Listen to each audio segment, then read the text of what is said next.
All right, good evening, everybody. Sorry for the delay. Appreciate everybody being here tonight. We're going to call this meeting to order, and the first item on the agenda is an invocation from Councilmember Brubaker, after which we will say the pledge to the flag.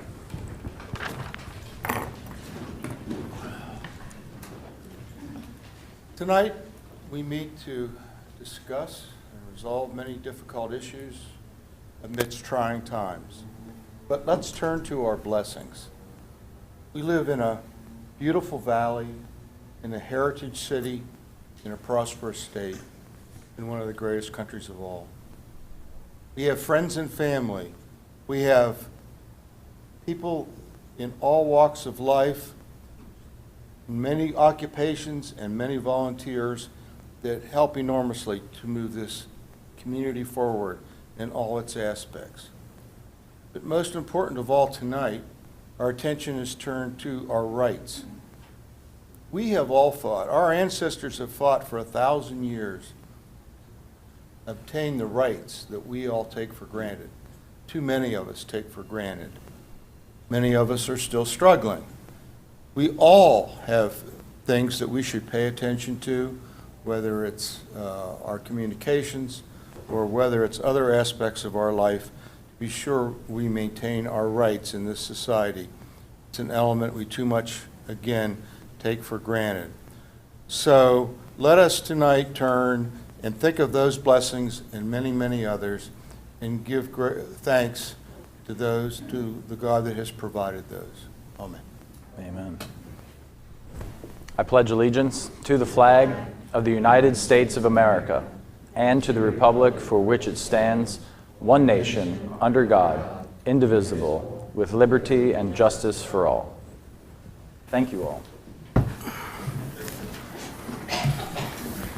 A few announcements, the usuals. The rules of procedure that we're operating under is those adopted on December 18th, 2012. Use of cell phones during meetings is restricted. All correspondence for distribution to elected officials should be provided to the city clerk and include a copy for the city clerk for inclusion in the official record. Just to review our meeting schedule for September, we'll be meeting Tuesday, September 3rd, 10th, and 17th for a work session at 4, and also Tuesday the 24th at 7 o'clock for our regular session. Also, do want to mention, well, I think what we'll do first is the appointment. The next thing on our agenda is an appointment to the Hagerstown Historic District Commission, I believe that should say. Leslie Allen, and that's a term to expire on August 27th, 2017. Can I get a motion to that effect? Thank you. Is there a second? Second. Thanks. Any discussion? All those in favor of the appointment of Leslie Allen to the Hagerstown Historic District Commission, please say aye. Aye. Any opposed? Thank you. We do have a couple of proclamations and a guest tonight. Do we have the Forget-Me-Not proclamation? Do you have that, Donna? Okay, great. This month is Forget-Me-Not Month, and it is in celebration of disabled American veterans. And we have with us here tonight some folks from the local Chapter 14, and I'm going to invite them up to receive this proclamation from the city. Glad to meet you, and thank you for your time tonight. Yes, indeed. Jerry, nice to meet you. And Doug, nice to meet you. Please come on up. I have some things I'd like to pass out. Oh, okay.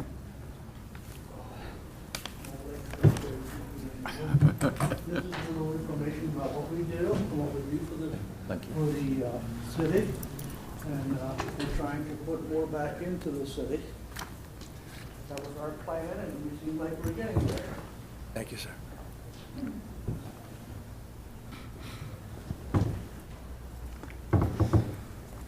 Thank you. Yes.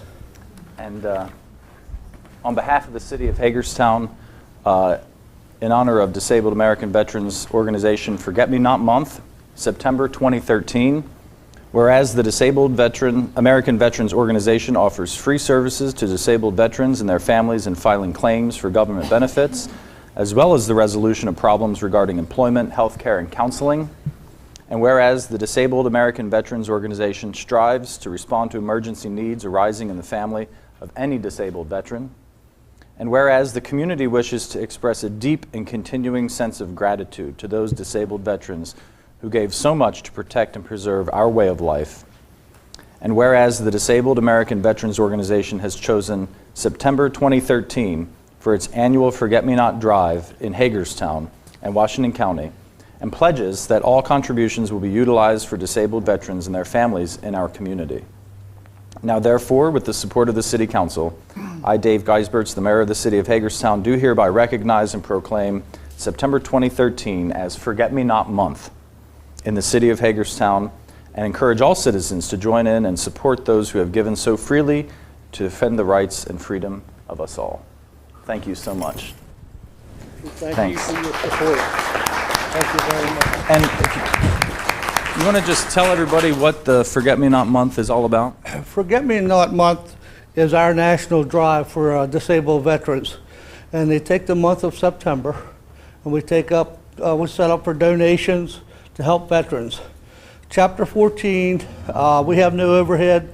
All of our money goes to veterans and veterans' families to try to help them. Once a month, we set up out at the Opal Clinic, and we try to help people fill out their claims and get information for them. Because a lot of people don't know. And we help them with their information. And we work with a couple different items. It's the Way Station in Hagerstown. It's a homeless shelter for veterans. We support the clinic in Hagerstown. They're working on a way station for women also now. I don't know where that's at yet, but we're going to be supporting that when we can. We also support the vet dog program at the prison. And that's an excellent program. Doug can give you a little information on that if he wants to. It's a good program. The vet dog program at MCI Hagerstown, that's a prison I recently retired from a couple years ago. I'm an advisor for the veterans, inmate veterans group there. We have inmates training dogs for the veterans for PTSD, and a lot of the veterans who have lost limbs or whatever over there in the Gulf War. And they train them there, and then they place the dogs with the needed veterans. And it's a great, fantastic program. Right now I think they have 8 dogs that are moving right along in the training program there at North Dorm and at MCI Hagerstown. And it's just it's really neat to see. The last time we were there, they had one of the labs, well, a couple of them actually, they took a raw egg out of a basket, picked it up, didn't break it, and brought it to their handler. It shows you they can pick up IDs and credit cards, anything that somebody might drop that's in a wheelchair. They turn off the light switches. They teach these dogs to do everything for them, for their quality of life. And this gives the veterans, the incarcerated veterans, a way to give back to society. It's pretty awesome. What the program does, it's a 3-point program. It gives the incarcerated veteran a reason and a purpose for going on and to better their life. It trains a dog. It takes about a year to 3 months to a year to 6 months to move the dog on. And I've talked to several veterans that have said if it wasn't for their dog, that they would have already ended their life. The suicide rate for veterans is horrible. And anything we can do to stop that and help it, God bless us, everybody. You just got to do it. Well, certainly we will not forget the sacrifices made by these veterans. And of course, you're not going to let us forget. So we appreciate you being here, and thanks for all the work that you're doing. I gave everybody one of these, but you. Oh, thank you. I think Aaron wants to get a photograph with us here. Okay.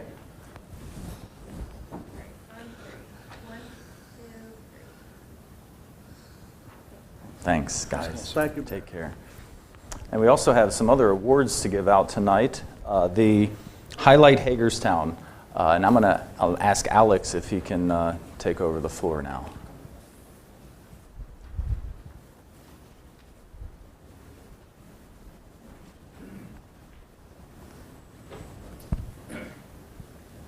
Good evening, everyone. This is the 2013 Highlight Hagerstown Awards. We have several awards to give out tonight. These awards were chosen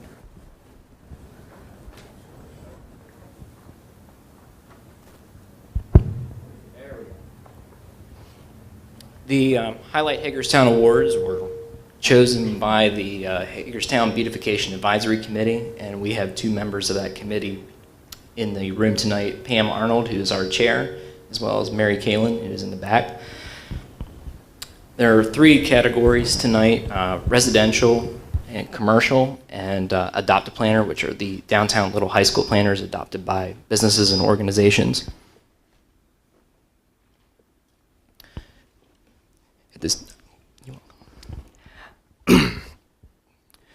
Our first award tonight goes to 1400 Potomac Avenue, Siegfried Schlederer. Is he here? I guess not.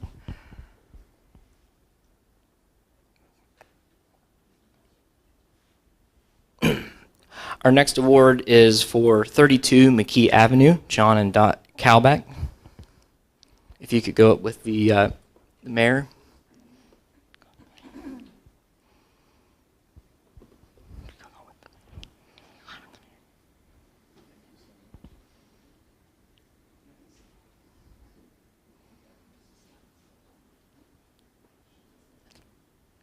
I think you're up next.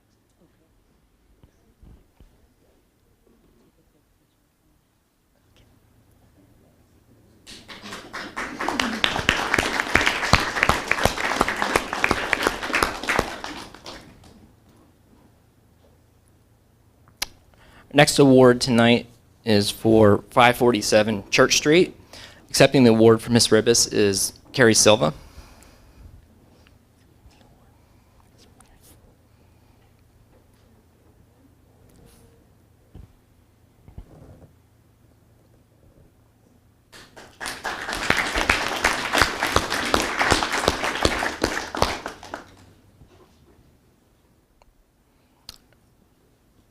Our next winner is 3032 South Mulberry Street, CBS Housing Incorporated. I don't believe they are here tonight.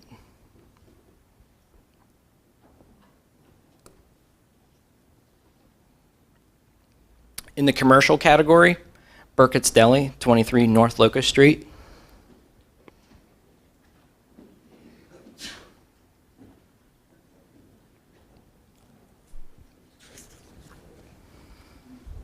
How you doing? Nice to meet you.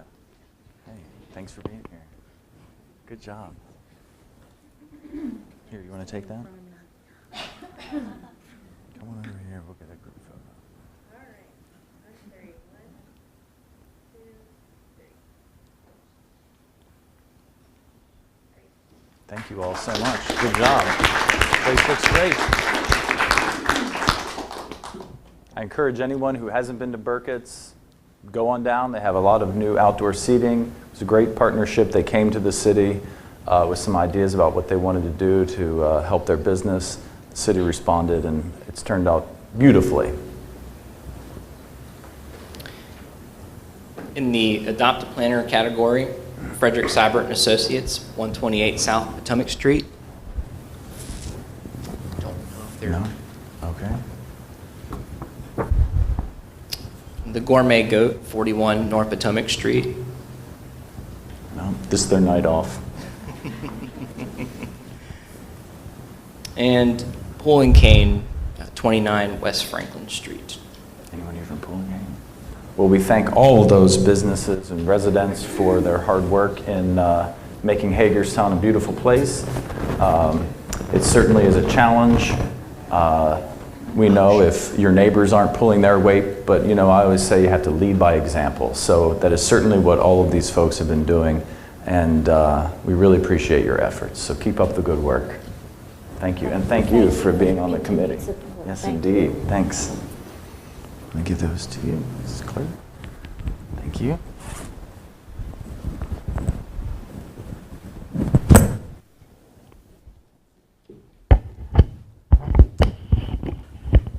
All right. That brings us to citizen comments. I have a list here from the clerk. I do want to remind folks that citizen comments are limited to 5 minutes per individual. Meetings are televised and recorded. Your comments will be on air and on tape and on YouTube at the City of at the City of Hagerstown's YouTube page, which you can subscribe to anytime by looking it up. I also would implore all citizens who would like to make comments, please do not make personal attacks on either, well, on anybody. It's just not nice. But we certainly do welcome your comments. And the first person on the list here is Sam Tracy, Jefferson Street.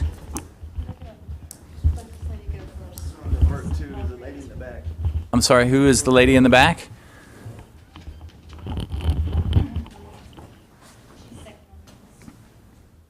Oh, Carolyn.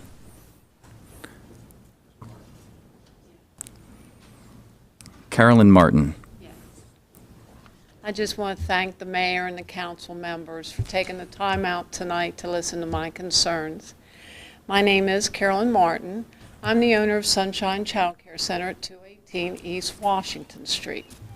My concern is a city possibly, it hasn't happened, but it has been confronted to me several times, of quitclaiming part of the alley that's adjacent to my daycare to, and I have two names, Redwood Capital Partners, LLC, or Reg Chris Companies. They would like to have part of it to block off to make a dock for their company, which is the Old Action Products building. And he has done a wonderful job. I have no complaints there.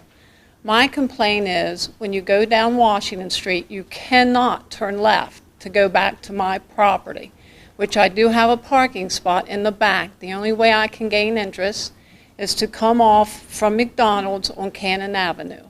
Now, if the alley would go straight, it would go straight from East Washington Street to Franklin Street. It's also connected to the alley from Cannon Avenue to Mulberry Street. We have a lot of handicapped people in those motorized wheelchairs that do go across to McDonald's, which that's their biggest restaurant. You know, we have several senior citizen homes in the downtown area. They would lose that possibility. Also, they go to CVS for their prescriptions and any other type of things they may need. You know, they have personal items they need to get. And that's a big concern of mine. The other one, which if you don't live in this area, and I have been a resident at that area for at least 30 years, that hill of East Washington Street and Cannon Avenue does become very dangerous in the wintertime. It's icy and snowy. The police officers have been called several times, and they back the vehicles down into this alley so they can get through over to McDonald's back onto Dual Highway. And if you check, I'm sure there would be information to verify that. But that's my problem I have. It has not happened yet, but I would like for this to be in the records in case it would come up again for conversation with the mayor and council. Thanks. And I thank you. Thanks, Carolyn. And to be honest with you, I don't think that issue has come before us as a body. It's the first I've heard of it, so I'll follow up with staff and get more background and certainly follow up. It was brought to my attention a year ago, and I did call several members here at the city, and they said that there has been some interest in it. Mm-hmm. And that's how I found out there's this possibility of you quitclaiming it, which was something new to me. Mm-hmm. So I was aware of it. And then there is some more work being done from the parking lot to the alley. And now I'm a little more concerned. I haven't asked what they're doing. I don't think that's my concern yet, but I figure when it starts interfering with the alley, then I'll call back to the mayor and council for advice. Well, thanks for bringing it to our attention. Thank you. I'll go back up to the top of the list to Sam Tracy. Might take a second here.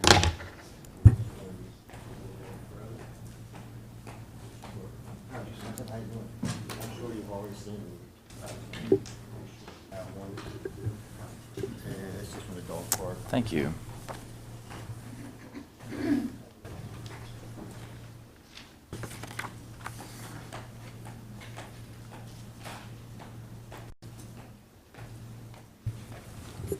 First of all, I just want to say I'm not against the dog park, and it's fun. I think I got up as far as it's going to go right now. But I'm not against the dog park because it seems like it's been going pretty good so far. A couple of dog fights here and there or whatever. My only concern is who's enforcing the rules and regulations we have set up, especially numbers 3, 5, 6, and 12. I've yet to see anybody over there. I don't know if there's supposed to be a guard there or what, or somebody patrols the fairground, whatever. But I'm just interested in who's enforcing these regulations that they have set up, which they have touched on about everything, but there's nobody there enforcing these, then they see what they're doing. Secondly, why I'm here is we're having some problems with some kids in our neighborhood, which I'm sure everybody else is, and they'll be speaking on this later. But these kids are terrorizing the older people, the younger people, on the bicycles. They lay the bicycles in the middle of the street. They stand in the middle of the street. They sit in the middle of the street at the intersection of Jefferson and Cleveland Avenue, and when you go by, they curse at you. At times, they've even thrown things at vehicles as they go by. And they gather at, I don't know if I can get the address or not, but it's 447 Jefferson, and sometimes there's 10 to 12 kids there on bicycles, which I've known are stolen because I've heard them sit there. I've sat on the porch and heard them say, "This go steal some bicycles," and they say, "Where at?" And they said, "It don't matter, just go steal some bicycles." Next day, they got new bicycles. They're sitting on the porch doing a chop shop.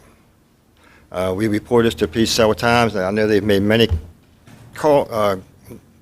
many calls out there and been there several times on these kids. And just the other day, the gentleman came home and they had their bicycles laying in his handicapped parking spot, and they asked him to please move the bicycles. They cursed him out, threatened him. The neighbor come out, they got in this guy's face and said, "What are you going to do about it?" And it's gotten really bad. We had a meeting a couple weeks ago, and Penny and I was there and with the police officer, and we're trying to make something prevent it before it gets out of hand because it's getting ugly. I'm afraid there's going to be some confrontation between adults and kids. It's getting to that point, and quite honestly, if one of them comes running to me, if his fist's drawn, I'm not going to be the first one to get slapped. I can tell you that right now. It's gotten to that point. We don't need to be threatened like this continuously over and over, day in, day out. It's gotten a little better since they're in school, the ones that go, but some of them not even going. They're sitting up there in that apartment. Again, and there's hardly ever an adult there. Hardly ever. And I don't know why we can get social service involved in that or not. I'm sure these people have been problems wherever they've been, evidently. Because they've been moved there and whatever. But again, I'm afraid there's going to be some confrontations, and it's not going to get any better. So we've asked when Ms. and I was there, any way we could get a camera set up in that area. And the police officer at that time, I don't recall his name. Penny, you know who it was? Oh, nobody. That's right. Those- Yeah. Yeah. Okay. Well, anyway, and we just had a guy out there last week or so, once or twice also. So it's a big problem, and I'm sure everybody has the problems too. But it's gotten to a point where there are major threats, and it's like I say, it's 10, 12. There's no parental adult people there. I'm sure the mother. She says she's supposedly going to be doing the best she can. She says there's not these problems, and when the woman and they're stealing stuff, all the people's porches. This lady had her flower thing broken on a porch, just picking up and throwing broken. They're stealing stuff, and when you confront the mother, she says her mentality is it was only a $1 thing. Great, wasn't her $1 though, so that's bad. But that's as far as I want to go is we can do something, anything. We're reaching out for anybody that can.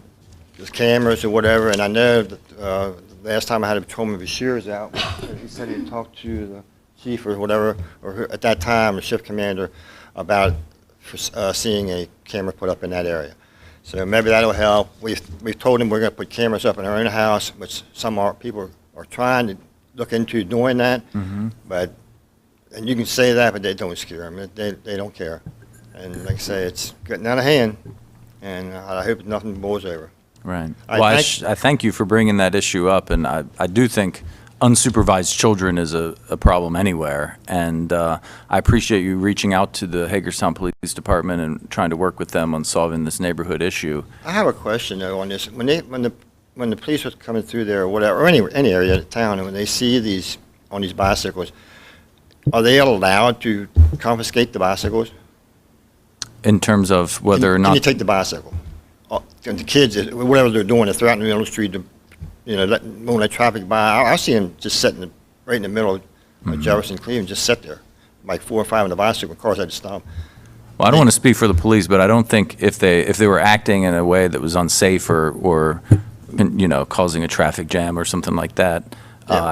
I don't know if the immediate recourse would be taking their bike away, but I do know and appreciate that if anyone is witnessing crime happening in their neighborhood, that they pick up the phone and call the police. Yeah, we've, Or if you hear of people talking about criminal activity, don't take matters into your own hands, obviously, but call Right. the police. It's good to get them involved, and I know our chief is back there taking good notes, and we'll probably tap your shoulder after you sit down and maybe want to talk to you some more, but I appreciate you bringing it to our attention. It really is a serious issue, and hopefully those kids will go to school.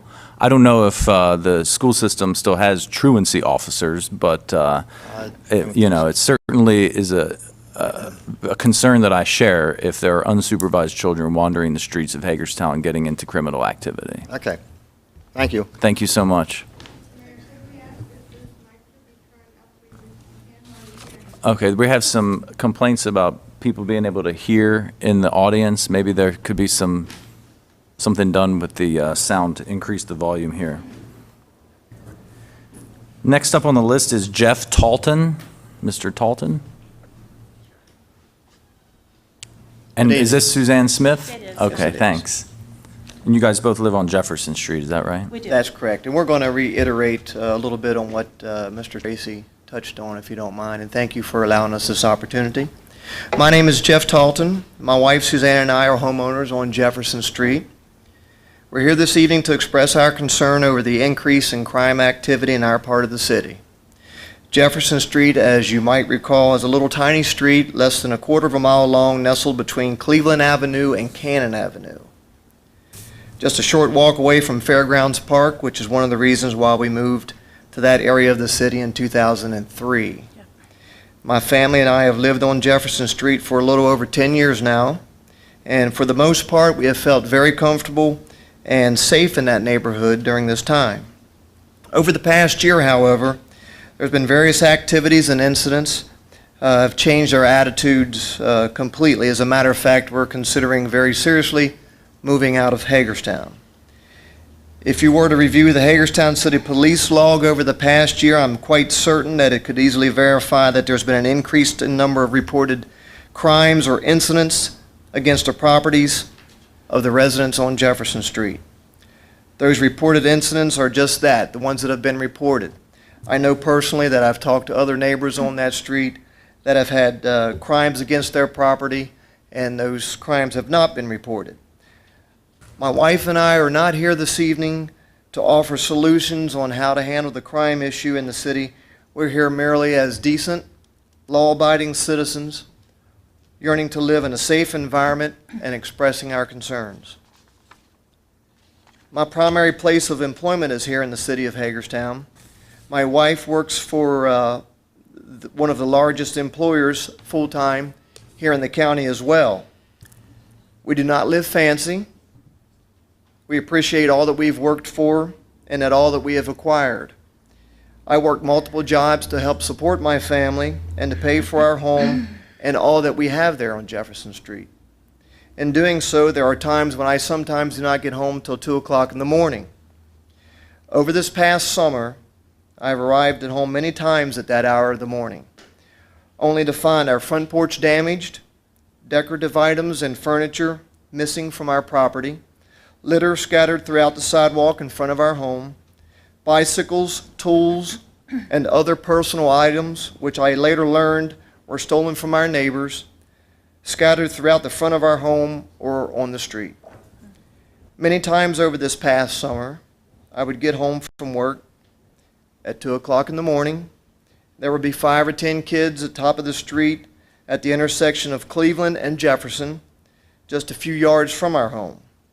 I've personally witnessed these kids intimidating drivers passing through that area with verbal insults, threats of physical harm. These kids, I could say, are obviously under the age of 18 and have little or no consideration for the neighborhood or the other law-abiding residents that call Jefferson Street home. Many of these undisciplined kids live on the corner of Cleveland and Jefferson in a newly remodeled apartment that was once a bar called the Hayloft. We realize that all the criminal activity on Jefferson Street and the Fairgrounds Park area does not originate from those residents at that particular dwelling.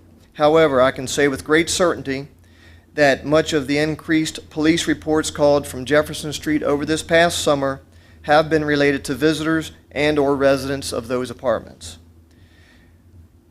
We'd like to express another concern while we're here this evening as well. My wife and I find it troubling that we can seldom enjoy a walk through beautiful Fairgrounds Park as a couple or with our grandchildren without hearing an abundance of vulgarity or actually fearing for our safety. I personally am not offended by cuss words, but I do not want to subject my granddaughters to such trash talk at the ages of 10 and 5. My wife continues to recover from multiple medical issues over the past couple of years, and in the past has walked around Fairgrounds Park as part of her physical therapy. These days, she is fearful to walk through the park alone, especially late in the day after she gets home from work. I am asking that the City of Hagerstown provide a more obvious police presence at the Fairground Park in the evening hours. Again, I know it's a fact that many area residents do not utilize Fairgrounds Park because they are simply afraid, and I feel that is a shame. I am aware of many drivers being struck by stones or objects being thrown from the wooded area near the skating rink at Fairgrounds Park, where Security Road begins. My wife was one such victim this past summer. I've been a resident of Washington County most of my 51 years and a resident of Hagerstown for the past 10 years. My wife is also 51 and has been a resident of the City of Hagerstown for most of her life. Again, we're here this evening to express our concern over the increased crime activity in our part of the world known as Jefferson Street and the vicinity near Fairgrounds Park. We are so very grateful for all that the City of Hagerstown Police do to protect us and appreciate the daily challenges that they face. We're not here just to ask for your help, but we're here to welcome any suggestions or opportunities that we can do as citizens to help make Hagerstown a better place and a safer place to live.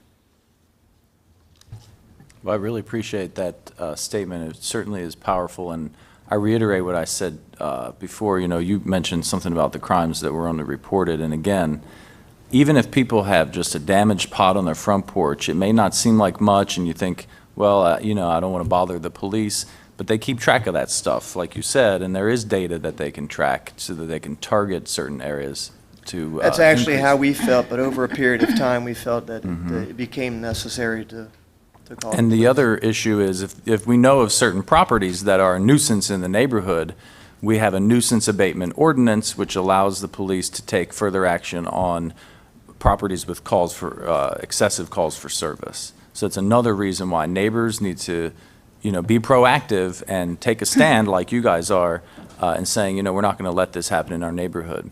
You know, the vulgarity, it really bothers me too. And, you know, and trust me, nothing really offends me.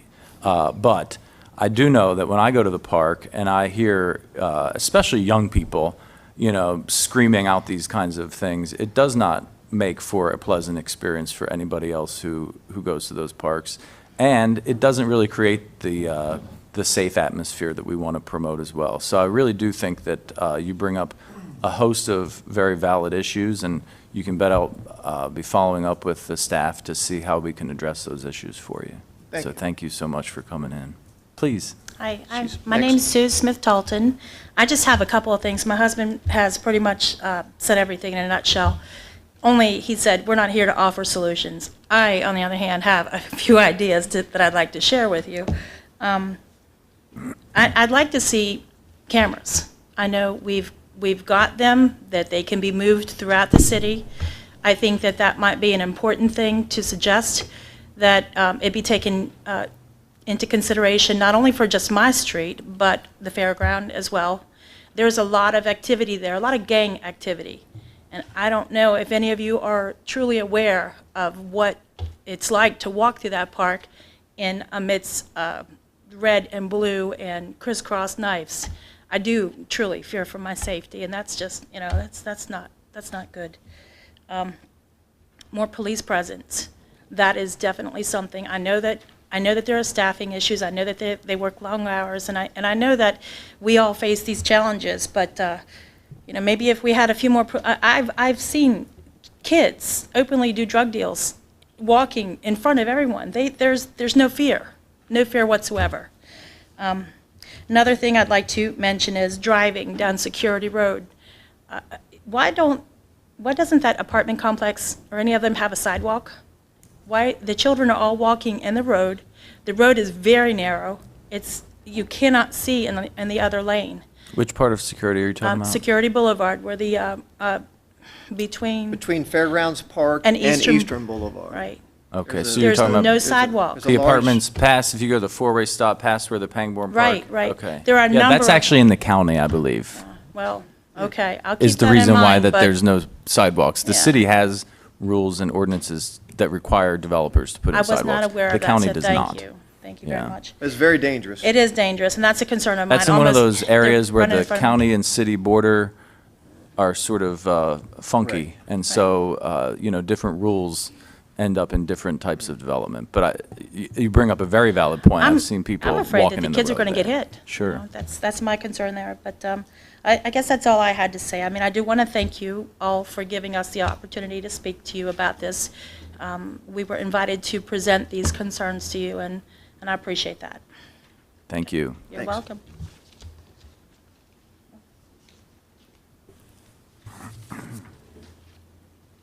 Next up is Nancy Allen.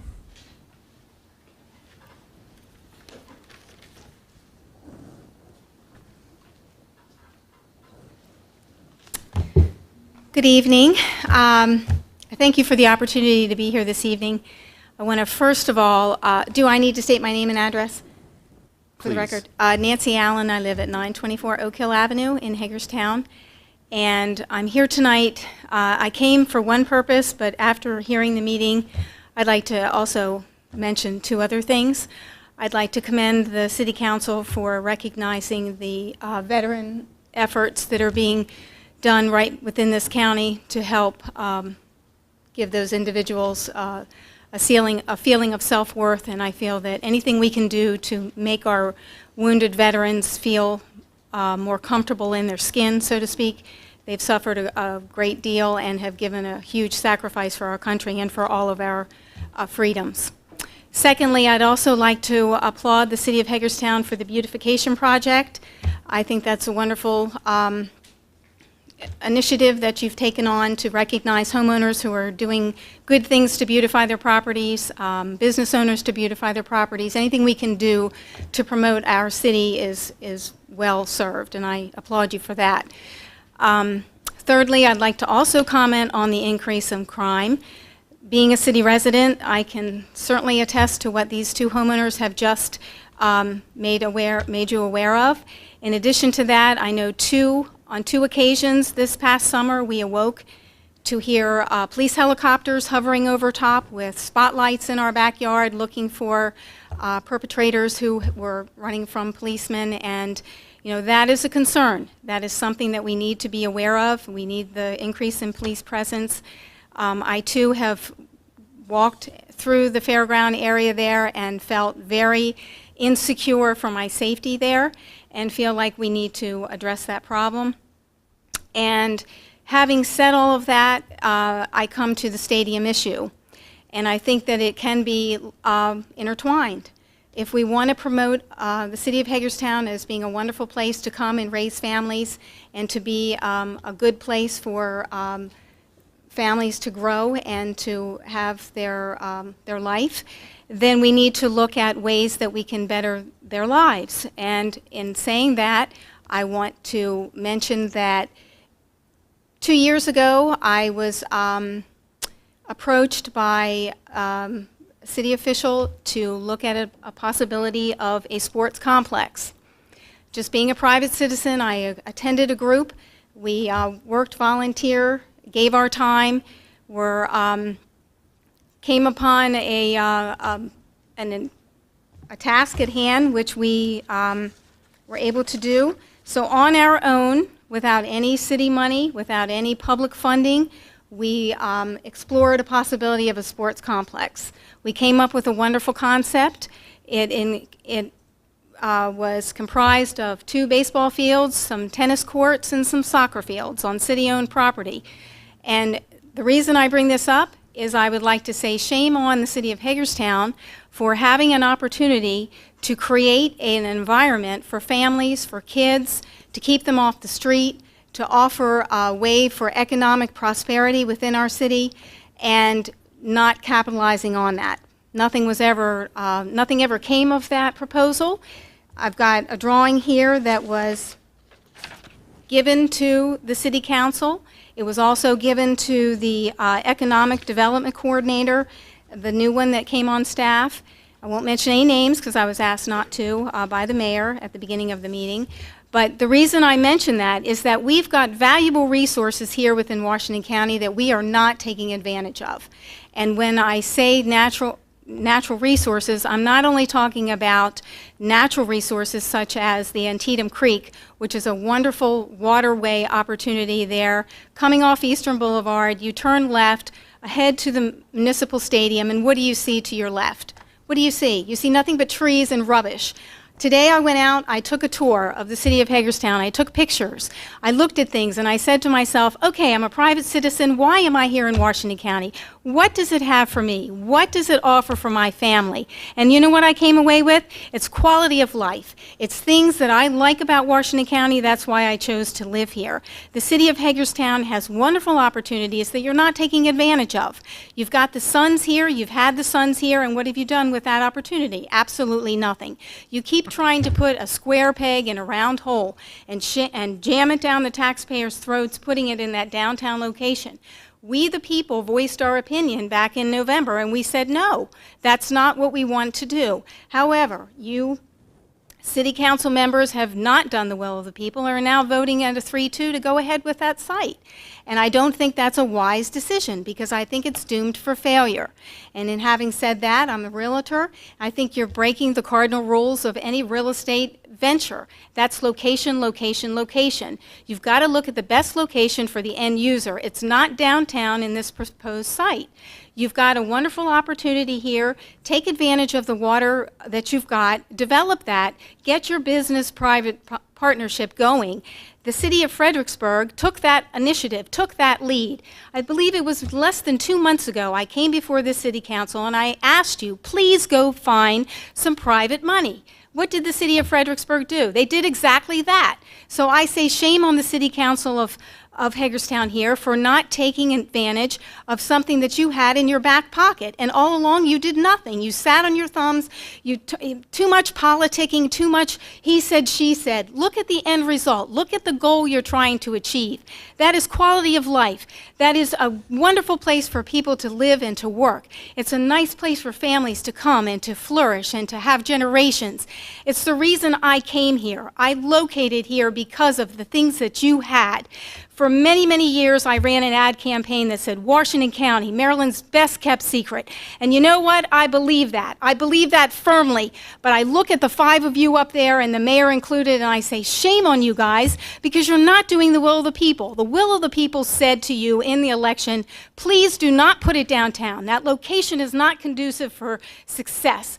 And what I'm saying to you is tonight you've got location, location, location. Take it, work with it, and develop it into something that can prosper and something that would be an economic powerhouse for this community. And I think in the end result you will achieve a huge amount of goals here, and the unintended consequence will become places for children to go, places for people to come, and prosperity for us all. And it will not be on the burdens of the taxpayers. It will be funded by public partnership, private partnership. Thank you.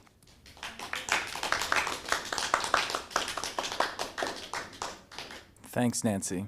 Yes. I never caught what location you were talking about. You never said the actual location. You showed a map up there, but I don't know where that map is referring to. It's actually a city-owned property. It's behind the old ice cream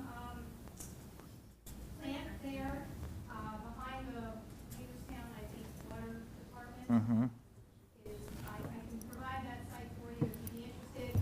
And what year was that? When was that? Thank you. That's the old city dump, I believe. Yeah. Okay.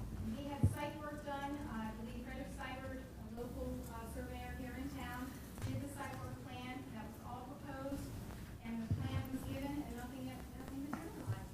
It just kind of sat there. I kept waiting for a phone call, for somebody to call me and say, what are we gonna do? Okay, we're ready to go. We had private people that were interested to come in and do some work there. They were going to give of their own talents with some of the engineering that needed to be done because of the topography and the actual, working of the creek there. But nothing ever materialized, and I'm disappointed to hear that. I'm also disappointed to hear that the city of Fredericksburg has taken the ball and run with it, and Well- you had an opportunity. Well, thank you for those comments. I'm going to speak more about exactly what has or has not happened and comment more about the stadium later. I'm not going to take up citizen comment times to do that. But let's have the next speaker come up. Barbara Hovermail. Barbara.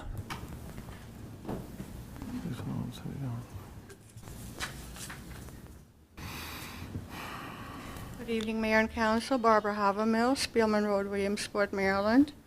I'm a county taxpayer and state of Maryland taxpayer, and I feel I do have the right to oppose or feel good about doing something that you want to do that I agree with. I don't agree with the stadium. I never have, and you well know that. I've been here before.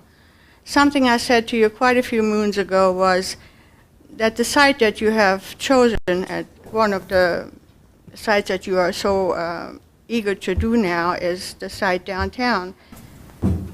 We brought out to you, or I brought out to you, the site and who it affects the most. It affects the elderly, the handicapped, the poor, the renters, the people that have barely enough to get by or bought their first home around that area, trying to make ends meet, want to grow up, have their children grow up in town, be able to walk to places. You picked that site. Is it because you felt that was the easiest site? Because those folks are the least that have the possibility to rise up and stand up against this proposal, which is an absolute nightmare if it were to come true. We have, as Nancy said, so many opportunities to do better, much better. And I know that the mayor had terrific plans to include the waterways for the East End, to bring it to life, but keep the stadium there, bring it all together. That is what we were hoping for that would happen. You all ran on that platform, the ones that we helped get elected, that you would do those things, but you have not. Nancy said so very well of the things that could have been done, you haven't done, not just this administration. I won't just say this administration.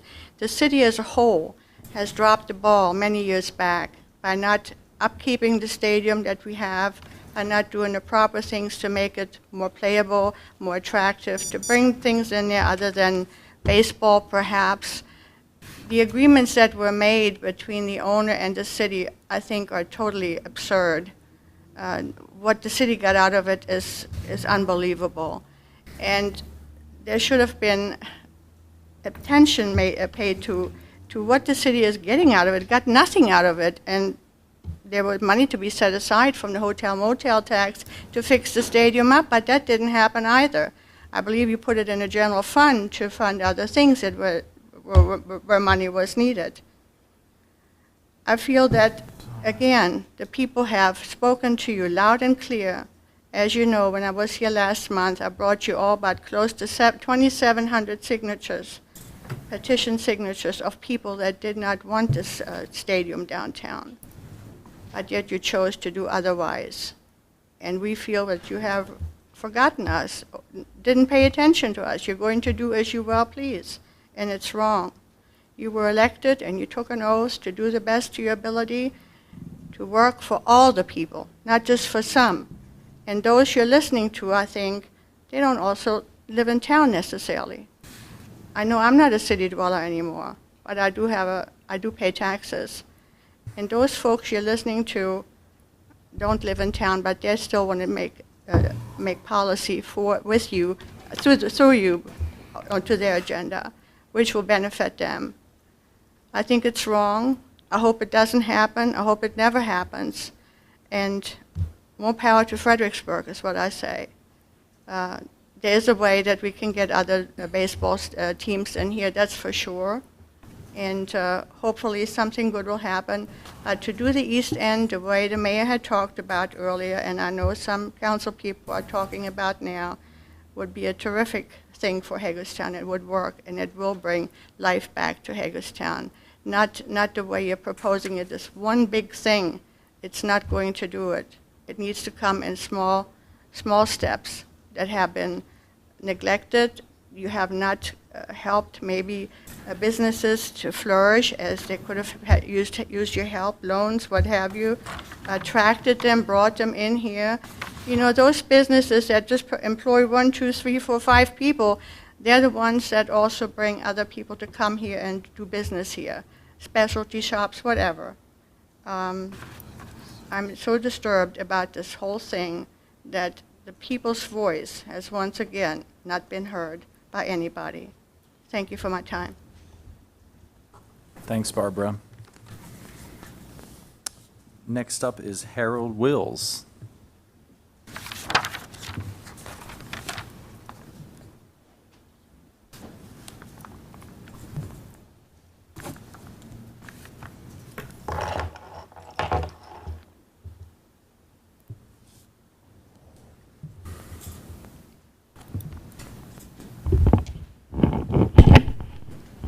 My name is Harold Wills. I live at 149 Summit Avenue in Hagerstown, Maryland. I have come here tonight, my fellow citizens, to do nothing, present to you facts, documented facts. If you would allow me, do not please interrupt me. I'm 68 years old, and I'm trying to do this in order. If I'm interrupted, my train of thought may be lost. In the Herald Mail, dated August the 30th, 2012, with my picture clearly on that page, in an attitude of prayer, the statement says, planning official questions stadium proposal. The planning official, Mr. Geisberts, was you. After Democratic mayoral candidate David S. Geisberts passed several questions to a city development official Wednesday night, after a proposed $30 million stadium project in downtown Hagerstown, a suggestion was made that he limit his inquiries. Geisberts, a member of the Hagerstown Planning Commission, was asking questions about the stadium project with Jill Estevillo, Economic Development Manager for the city, and was giving an update to the group. Further on, Geisbert's comments came after a city council meeting Tuesday in which some citizens expressed concerns about the cost of the proposed new stadium, how it misses an opportunity to capitalize on the city's historic nature, and how people have had no input. Turning the page. Geisberts asked Estevillo how often a project committee for the proposal meets and whether the group's meetings are open to the public. Estevillo said the project committee meets about twice a month and the meetings are not public. Geisberts said he wanted to know why he could not find one city taxpayer not associated with city government that was selected to sit on the stadium project committee. I can't find one, said Geisberts, who then called the situation appalling. Geisberts said he also wanted to know why more consideration was not given to keep a municipal stadium for the Hagerstown Suns. Now, Herald Mail Mail, October the 9th, 2012. Residents, city council members. Harold, if you're going to go through the whole history of the Herald Mail, you're going to take more than 3 minutes. And I'm sorry to interrupt you, but you're going to have to speed it up a little bit. Meet to discuss concerns over new stadium. I can understand your reluctance to want to hear this. That's fine. Fed up with the lack of communication with their elected official, several Hagerstown and Washington County residents called an impromptu meeting Monday night to talk about their concerns with the city proposed downtown sports and events group. Now, they met with all of us. You also, Mr. Geisler, put down there saying about how the stadium was not going to be done. And then you hitched your wagon to all of us in our neighborhood, and we tried our best to get you elected. If it were not for us, sir, you would not be sitting there, nor Mr. Munson would you. Now, this is very short, and we were told 5 minutes, by the way, sir. Julie Rivet, who you talked to in the last 7 days, laughingly, you said, well, at least you'll have front row seats to the ball games. Now, Mr. Metzner. I never said that, but that's okay. Mr. Metzner, you had said if you hadn't learned anything from the last election, you did learn that you need to listen to the people. Mr. Munson said he had flip-flopped. Well, that's a cute way of putting it. Mr. Geisbert, on my front porch, you told me, pointing with your finger to the area directly across the home of that so-called abomination, that it would not happen. You hugged me on the night of your election victory and said, thank you, I couldn't have done it without you. You tonight said you lead by example. Now, there's other people appalled using your words. It's the people who worked to get both you and Mr. Munson into office. There are a number of things we can call this. But I want to refer to someone far superior to me, a gentleman by the name of Ezekiel, the 33rd chapter of his book in the Bible, 13th verse. If I tell a righteous person that they will surely live, but then they trust in their righteousness and do evil, none of the righteous things that that person has done will be remembered. They will die for the evil they have done. Mr. Geisbert, Mr. Munson, you have betrayed the very people who brought you into this place where you are now.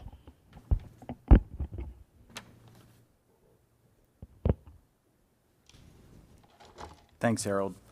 Yeah, I don't know if I can point by point refute some of the inaccuracies of your statement, but again, I think I will refrain until the mayor's comments later in the meeting.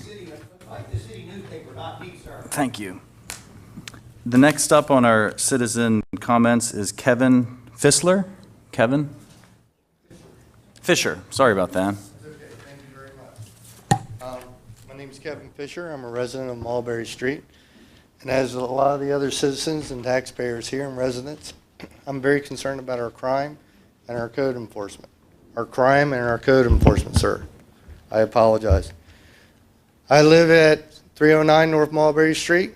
And since I've been there, there's been stabbings, there's been graffiti, there's been theft, and there's been a huge rise in all crime in the area.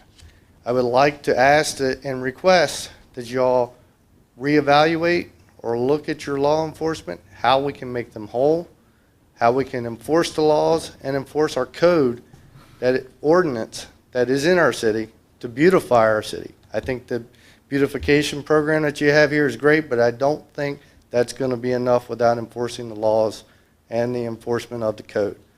I think if you do that, your investors will come. I think jobs will come, and I appreciate your time. Thank you very much.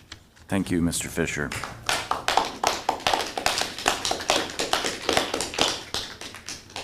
That is all for citizen comments. The No, next item. I'm sorry? Because I'm speaking for Mrs. Oaks out here in the audience. Can I sit here or do I have to go down there? Please, Penny, proceed. Okay, thank you. This was a group that I had spoken to that was from up off of Cannon Avenue. Lisa Oaks is sitting in the audience right there, and she really doesn't feel comfortable speaking, nor do I, but I'm going to do it. All right, summary North Cannon Avenue. A few years ago, I called the police for pit bulls barking nonstop. I was told by the dispatcher they were not going to knock on their door, and they had other things to do. I had to confront dog owner, and it got ugly.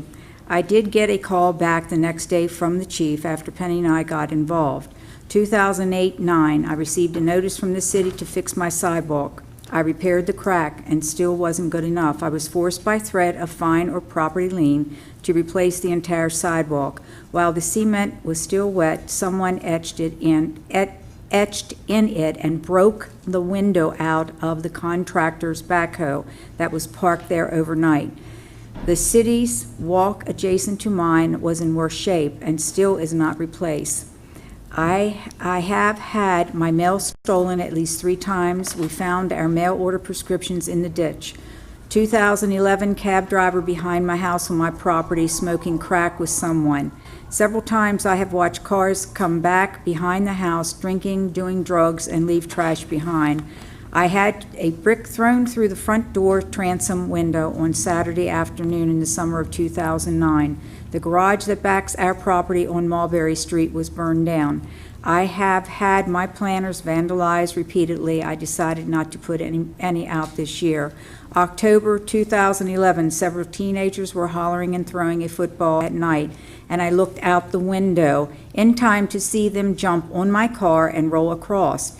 I banged on the window for them to stop, and one hollered to me. F is the beginning of the word. You all figured it out. You old, another F, king, white, bitch. I hollered back, the F word again, you. They started coming back to my house after me until my husband went out after them. I called 911 and it took 45 minutes for someone to show up. They threw rocks at my husband and hit him in the head with a rock, and a cut was therefore then on his head. November 2011, several teenagers walking down the street at night saw me painting the dining room. There was no curtains while I was painting. I heard someone banging. I looked out to see what the noise was. They were hitting the street signs. They saw me looking and waved to me. I waved back. Then they started walking down the street and decided to hit my front window hard enough to break it. I went out front after them and they took off laughing. A lady around the corner said they had just broken her window out the week before. Winter of 2011-12, my son was off to school, heard 2 pops, sprung up to see what it was. Someone was shot right outside. My son saw the shooter running and a man lying bleeding in the snow. July 2012, getting ready to go on vacation, there was a very large blood trail on the sidewalk from about the entrance of the park down to Mulberry Street. Police were checking it out next day. Someone washed it up later. I kept looking at the paper and the news to see what happened, but never heard a word. I believe that then was the incident that did take place, that somebody did get shot on Mulberry. Is that not correct, Chief? I think. June 2013, pulled up in the driveway beside the house to see 13 teens chasing a mentally challenged kid. They had their cell phones out videotaping. They were going to film beating him up, which they love to do these days if anybody has been paying attention. Luckily, he outran them. June 2013, talking to the neighbors, they have teenagers on their porch refusing to leave when asked to get off the porch. Also learned others up and down the street have recycle bins and trash cans flipped over, flower pots overturned, kids jumping from porch to porch. June of 2013, daughter-in-law and granddaughter were visiting and decided to go over to the park. The teenagers were over there cursing and using, of course, the 4-letter word. Every other word, in fact. My daughter-in-law politely asked them if they would not mind saying that so much in front of their 5-year-old. They threatened her and told her to get again the 4-letter word, out of this park. This continues to go on, and what the point is that tonight we have seen that on Cannon Avenue, on Jefferson Street, on Mulberry Street. These are the problems within this area, and it continues to spread out. and the need of, and as you heard from the citizens sitting over here, and Lisa will agree with me, it is a matter of that we bring our police up to where they need to be, and we need to get more on the street, and we do need the enforcement. This is just the start. It is getting much worse. Thank you. And Don, I will give you a copy of this.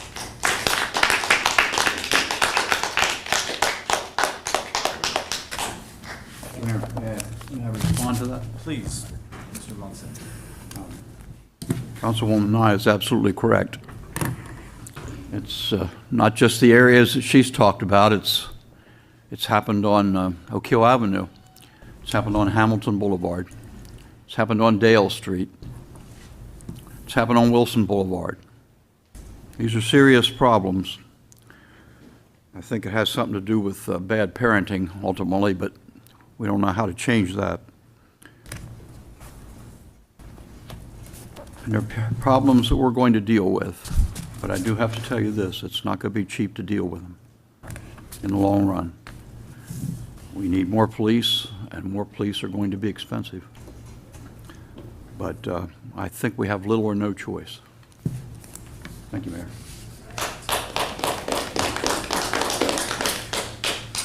Next item on the agenda is the approval of minutes. Motion for your consideration. Mr. Mayor, I hereby move for the approval of minutes. Minutes is presented for the mayor and council meetings held on July 9, 16, 23, and 30 of 2013. Second. It's been a motion made by Mr. Metzner, seconded by Mr. Brubaker. Any discussion? All those in favor of approving the minutes, please say aye. Aye. Any opposed? Minutes are approved. Next item up on the agenda is the consent agenda. Mr. Mayor, I hereby move all the consent agenda be approved as presented. Second.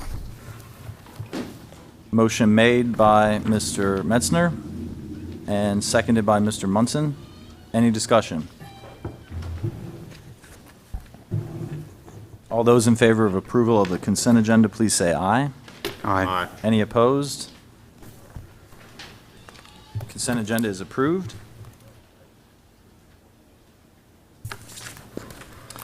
In unfinished business, we have two items. Everyone should have received an updated item A. It was missing the very back page of print, so the motion has not changed. Code of Ethics. Yes, this is item A, approval of an ordinance amending the City Code, Chapter 33, Code of Ethics. Mr. Mayor, hereby move for mayor and council to approve an ordinance to amend Chapter 33, Code of Ethics of the City Code to include a definition of gift, to clarify financial reporting requirements for elected officials, to revise financial disclosure requirements for non-elected officials and employees to comport with Maryland law, to revise lobby and gift disclosure limitations to comport with Maryland law, and to revise and clarify disciplinary actions for violations. Second. Motion made by Mr. Alshire and seconded by Mr. Brubaker. Any discussion? Hearing none, all those in favor of approval of the ordinance, please say aye. Aye. Aye. Any opposed? Ayes have it, and the motion carries. Ordinance is approved. Next item on the agenda under unfinished business is the approval of an ordinance amending Chapter 10, Part 2, Article 13, Hagerstown Redevelopment Authority. Mr. Mayor, I hereby move the mayor and city council to approve an ordinance to amend the code of the city of Hagerstown, Chapter 10, Part 2, Article 13, excuse me. This amendment repeals and replaces the current Article 13. The amended language changes the name and clarifies the duties of this authority. The new name will be the Hagerstown Loan Review Authority. Second. Have a motion by Mr. Metzner and seconded by Mr. Munson. Any discussion? All those in favor of the motion, please say aye. Aye. Any opposed? Motion carries, and the ordinance is approved. Now we're on to new business. Item A is the introduction of an ordinance for the Hagers Crossing PUD amendment for West City Elementary School.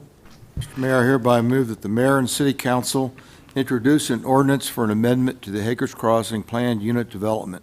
including the condition endorsed by the Planning Commission on property located at the northeast corner of Bartow Drive and Hager's Crossing Drive. Second. Motion made by Mr. Brubaker and seconded by Mr. Metzner. Any discussion? All those in favor of the motion, please say aye. Aye. Aye. Any opposed? Nay. Motion carries 4-1. The next item, B, under new business, is an introduction of an ordinance amending the City Code, Chapter 140, Land Management Code. Mr. Mayor, I hereby move that the mayor and city council introduce an ordinance to amend the code of the city of Hagerstown by deleting and repealing Chapter 140 Land Management Code and replacing said chapter with the new Chapter 140, which incorporates by reference the text of the chapter to be maintained as a separate document for the purposes of efficiency in the use of public resources. Second. Motion made by Mr. Brubaker and seconded by Mr. Munson. Any discussion? All I'll say is I know this has been a long and arduous effort by the city staff to make more efficient and user-friendly the land management code, so good work, staff. And I'll add to that that the Planning Commission voluntarily spent many long hours as well. Any other discussion? All those in favor of the motion, please say aye. Aye. Any opposed, say no. Motion carries. Next up is the introduction of an ordinance amending the land management code of the city of Hagerstown in multiple sections. Mr. Mayor, I hereby move for mayor and council introduction of an ordinance to amend the land management code of the city of Hagerstown, previously incorporated by reference Chapter 140 of the city code. The amendments are being made in multiple sections to clarify language and to add other substantial changes, such as those to car sales facilities, on-premise sign regulations, and adding a special exception use in the industrial restricted zoning district. A listing of the 24 amendments is incorporated into the ordinance.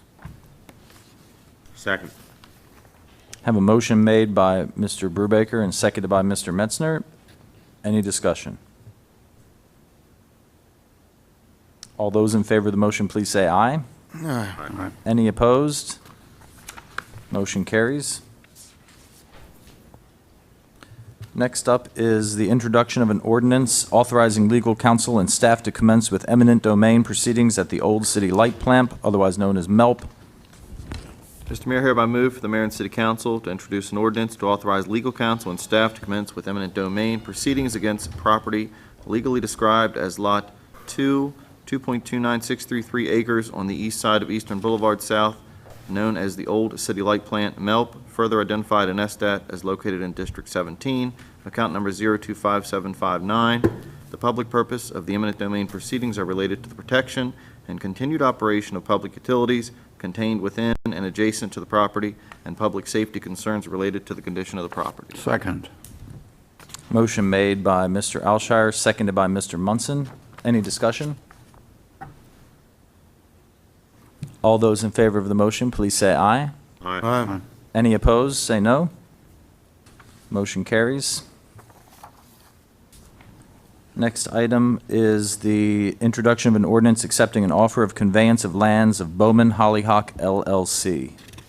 Mayor, I hereby move for the introduction of an ordinance authorizing the acceptance of conveyance of property known as lands of Bowman Hollyhock LLC along the east side of Broad Fording Road. The property will be conveyed to the city of Hagerstown by the adjoining landowner to allow the widening of Broad Fording Road. Second.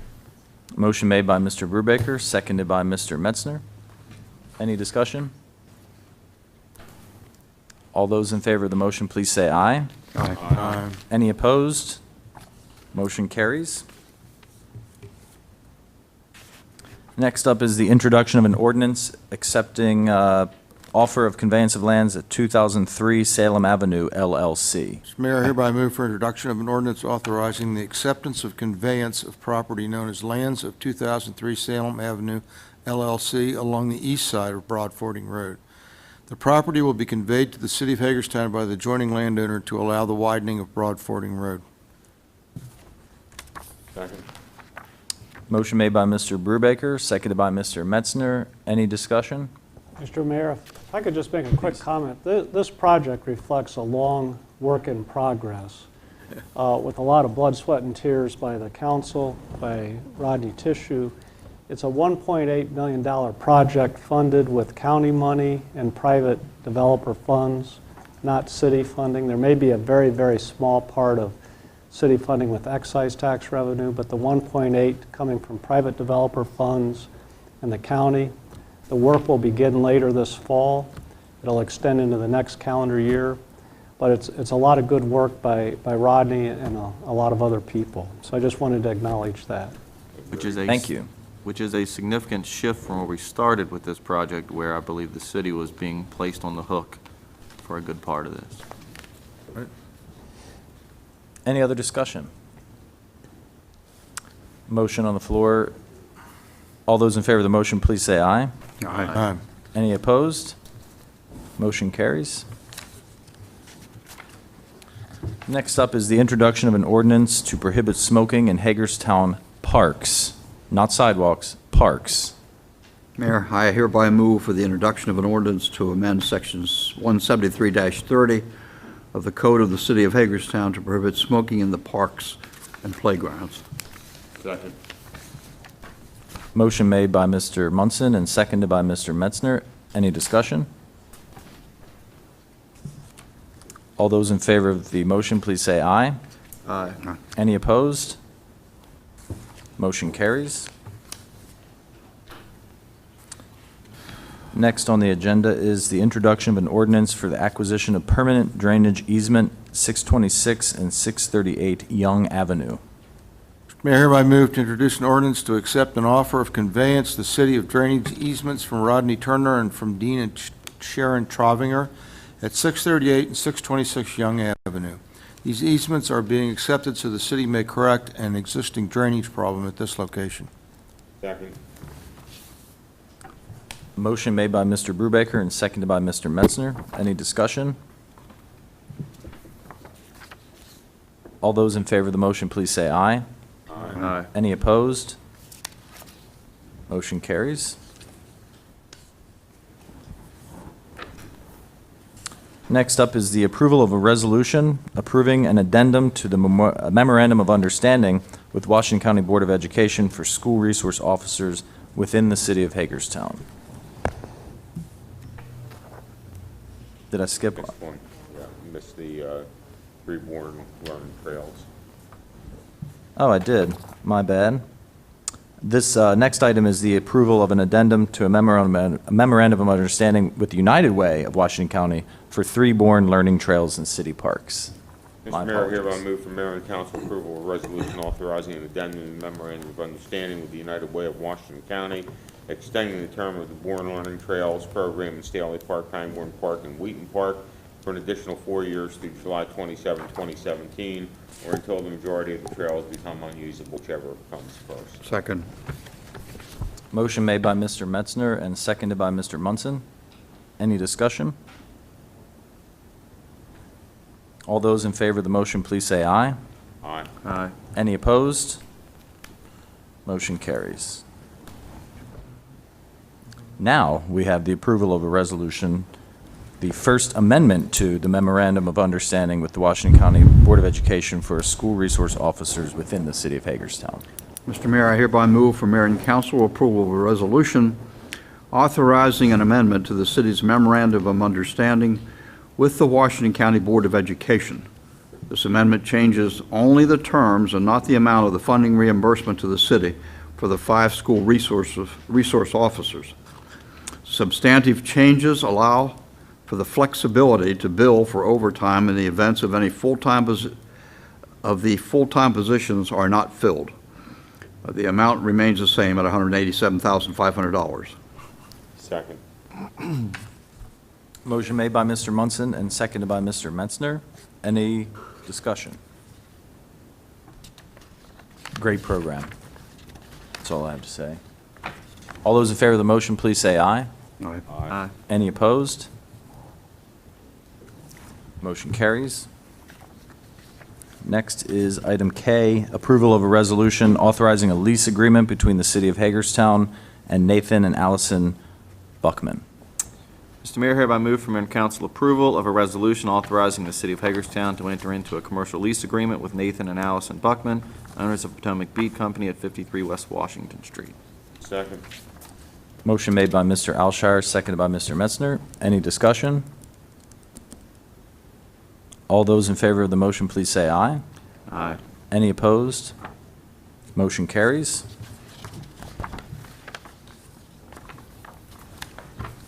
Next up is item L, approval of a resolution authorizing the execution of the road transfer agreement for Haven Road and Outer Drive. Mayor, hereby move for mayor and council approval of a road transfer agreement between the Washington County Commissioners and the City of Hagerstown for 880 feet of Haven Road, 300 feet of Outer Drive. The agreement assigns jurisdiction and maintenance responsibilities to the City of Hagerstown for these sections of the roadways. Second. Motion made by Mr. Brubaker and seconded by Mr. Munson. Any discussion? I have a question. Rodney, is this where the residents out there were asked if they wanted certain things like a bike trail? And what else? There was something, bike trail, parking? We got a petition from the residents that are in the city, which would be back towards Correct. Pennsylvania Avenue. Right. Of ways that we could set up some traffic calming. Yeah. So working through that process, I think what they're going to wind up doing is putting some bike trails and kind of narrowing the road with line Okay, striping. because I was asked by an individual, and I didn't know if you had yet come up with what the decision was going to be. Yeah, the Board of Traffic and Parking discussed that. Is that on Okay. Haven or Outer or both? Haven. Haven is the one that It I know. actually gets narrow as you get back Yeah. into Sure. the piece that we're taking over now. Right. Yeah. That's where those little chunk of woods are back there? Correct. That's the piece we're taking over now. So this section that we are accepting transfer from the county, Mhm. county currently owns and maintains this road right-of-way. That's correct. It is or is not currently within the corporate limits of the city. Portions of it are in the city and a portion of it is actually outside the city. The blue is outside. Some of the blue. Some of the blue. The section that connects to the outer drive is out. Transfer, that whole section. Right. Do we typically take over county roads that are outside of the corporate limits? No, I mean, no, we don't. This is a very unique situation, I think, where we're plowing all the roads that lead into this. This is just kind of a corner that's tucked in the back of the city corporate limits. Is it our intention as taking this part of the road to annex it into the city? Not at this time. The roads would not be annexed in. But I think in the future, as that area would develop, it would be annexed. So none of these properties would create an enclave by us annexing the road into the city? That is what yes. They would not? No, it would not. Okay. Any other discussion or questions? There's a motion on the floor. All those in favor of the motion, please say aye. Aye. Any opposed? Motion carries. Next up is item M, approval of a resolution authorizing to name an alley, Artist Alley. Mayor, hereby move to authorize a walkway between 2832 and 36 South Potomac Street to be named as Artist Alley. This is in recognition of the Arts Council Gallery in the heart of the A&E district. Second. Have a motion and a second. Motion made by Mr. Metzner, seconded by Mr. Munson. Any discussion? Mayor, I'd like to make a comment. Sure. One hopes that if we pass this, as we expect to do, I think, that this alley will be appropriately used as an artist's alley. This is our arts district. There are opportunities to use it as an artist's alley. People could sit down there drawing pictures of people, little orchestras, bands, groups could appear down there and be doing music in that alley as a part of the arts district. And I would hope that the Arts Council is thinking about that and will do that. Thank you. Any other discussion? All those in favor of the motion, please say aye. Aye. Aye. Any opposed? Motion carries. Next on the agenda is approval of resolution for construction easements with the Broad Fording Road construction project. Mr. Mayor, I hereby move for the approval of a resolution to obtain and accept temporary construction easements in connection with the Broad Fording Road construction project. This is for properties on the west side of the street. Second. Motion made by Mr. Brubaker and seconded by Mr. Metzner. Any discussion? All those in favor of the motion, please say aye. Aye. Any opposed? Motion carries. Item O, approval of a resolution to rename a portion of Broad Fording Road to Garland Grove Boulevard. Mayor, I hereby move to rename the .28 mile portion of Broad Fording Road between Hollyhock Road and Maryland 58, Salem Avenue Extended as Garland Grove Boulevard. This designation will be posted after reconstruction of the roadway. Second. Motion made by Mr. Brubaker, seconded by Mr. Metzner. Any discussion? Yes, I want to say that this is a section of road that confuses a lot of people because they bent Broad Fording Road many years ago when they did 81. You know, it used to continue there into the west end, meet Salem farther east. And so Broad Fording made a right angle. That was maybe understandable until they built Garland Grove Boulevard from Route 40 up to that point, and all of a sudden the road name changes even though it goes straight. So this is not any kind of recognition of people or anything. This is simply to make it much simpler to give directions and for people to find out where they're going. Otherwise, we'll end Once up like that great road project is built. Otherwise, we'll end up like Montgomery County, where the same road has 10 different names. And you won't be able to, yeah, you won't be able to get where you're going. Any other comments or discussion? All those in favor of the motion, please say aye. Aye. Any opposed? Thank you. The next item on the agenda is the approval of a license agreement for B&J Auctions, Inc., 4 states livestock sales. Mayor, hereby move to execute a license agreement between the cities of Hagerstown and BJ Auctions Incorporated for the installation of a roof/corral structure at the building at 501 East First Street. Final execution of this agreement is contingent upon the applicant obtaining a variance from the city's Board of Zoning Appeals. Second. Motion made by Mr. Metzner and seconded by Mr. Munson. Any discussion? All those in favor of the motion, please say aye. Aye. Any opposed? Motion carries. Next item is the approval of Hagerstown Suns fireworks show for September 6th. Mr. Mayor, hereby move for mayor and council approval of a fireworks show for Friday, September 6th. This show is rescheduled from the original date of May 9, 2013, which was canceled due to inclement weather. The mayor and council's approval will exempt the event from the City of Hagerstown's noise ordinance under Section 155-3 of the City Code. Second. Motion made by Mr. Alshire, seconded by Mr. Metzner. Any discussion?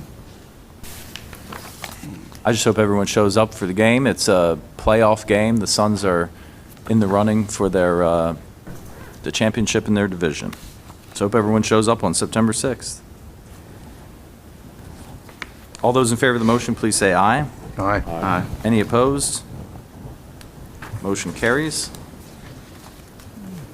Next is the acceptance of cities combating hunger through after-school and summer meal programs, otherwise known as CHAMPS grant. Mr. Mayor, I hereby move for mayor and council acceptance of a cities combating hunger through after-school and summer meal programs, CHAMPS grant, in the amount of $45,000 from the National League of Cities.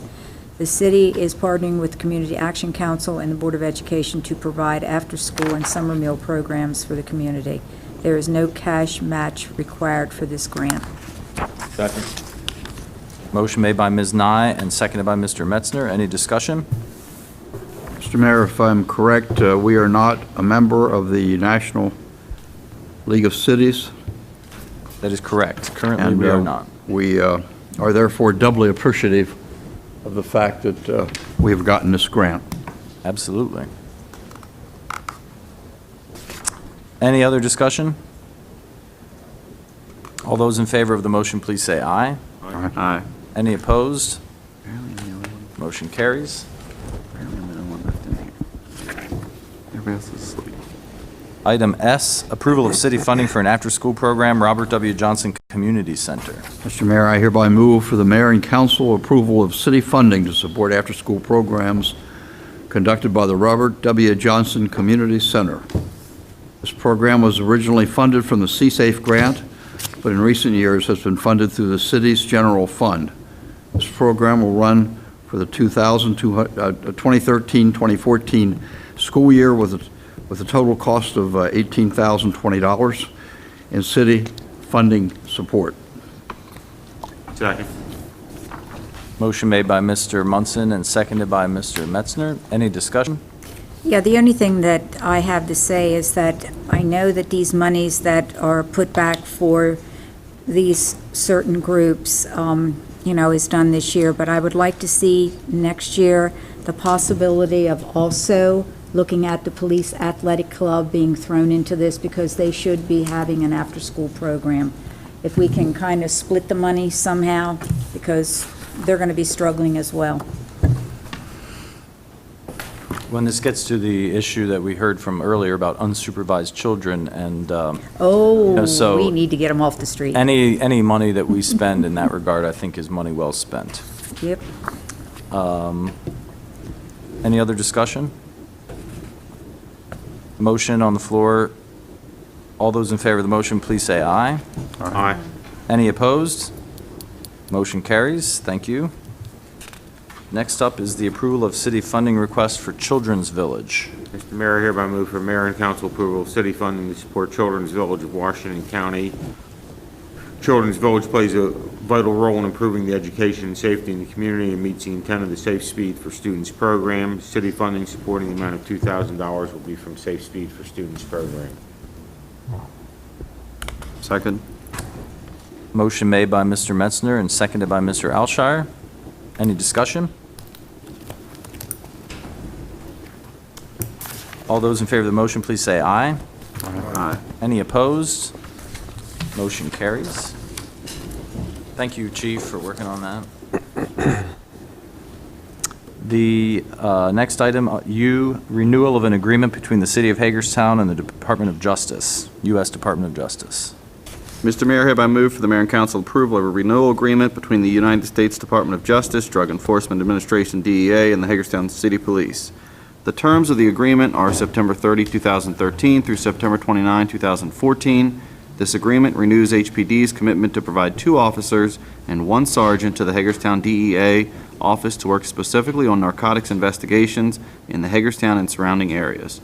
In return, the DEA provides reimbursement for overtime costs associated with drug investigations up to $17,202.25 per officer to the City of Hagerstown. Second. Motion made by Mr. Alshire, seconded by Mr. Metzner. Any discussion? All those in favor, please say aye. Aye. Any opposed? Motion carries. Again, good work. Next up, item V, approval of a contract to complete multiple repairs to the University District parking deck. Mayor, hereby move that the mayor and council approve the contract to complete multiple repairs to the University District parking deck in the amount of $279,614. Staff is authorized to spend up to $325,000 for the completion of this project. The contract will be awarded to Eastern Waterproofing and Restoration Company, Inc. of Jessup, Maryland. Second. Motion made by Mr. Brubaker and seconded by Mr. Metzner. Any discussion? The only thing I would comment on, Mr. Mayor, is one of the closest bids I've seen for a $279,000 project to be within a couple $100 of each other. I would assume means we're getting a good price. Any other discussion? All those in favor of the motion, please say aye. Aye. Aye. Any opposed? Motion carries. Item W, acceptance of the Utilities Department street patching contract for fiscal year 14 with Huntsberry Brothers, Inc. Mr. Mayor, hereby move mayor and city council approve the fiscal year 2014 street patching contract in the amount of $260,382 with Huntsberry Brothers, Inc. This contract was originally bid through the city's purchasing department in April 2011 for FYs 12, 13, and 14 under mutually agreeable terms. This contract amount is an estimate with the actual cost based upon the actual work performed for street patching and repairs associating the operations of the Water Division and Wastewater Division. Adequate budgetary funds are in place in the 3 accounts listed on page 1 of the attached consent agenda form. Second. Motion made by Mr. Brubaker, seconded by Mr. Metzner. Any discussion? All those in favor of the motion, please say aye. Aye. Aye. Any opposed? Motion carries. Last but certainly not least, under new business, approval of a purchase for water meters, LB Water Service, Inc., Chambersburg, Pennsylvania. Mr. Mayor, I hereby move the mayor and city council approve the expenditure of $1,144,658.44 of Water Division inventory funds for the purchase of radio read meters for the residential meter replacement program. The purchase will be funded through the Water Division CIP number C0653, $1,205,600 in the approved fiscal 14 budget for the meter replacement upgrade program. Second. Motion made by Mr. Metzner and seconded by Mr. Munson. Any discussion? All those in favor of the motion, please say aye. Aye. Any opposed? Motion carries.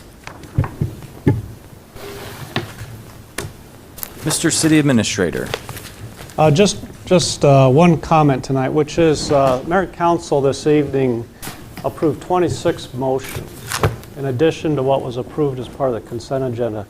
That's a heavy load for a monthly meeting, so I wanted to acknowledge the work of the City Council. I also wanted to say that out of those 26 motions, there are 6 motions that you approved this evening that involve the city's support for children and youth, which I know is something that is very important to you individually and as a body. And I think sometimes in a long agenda of 26 motions, things sometimes get overlooked.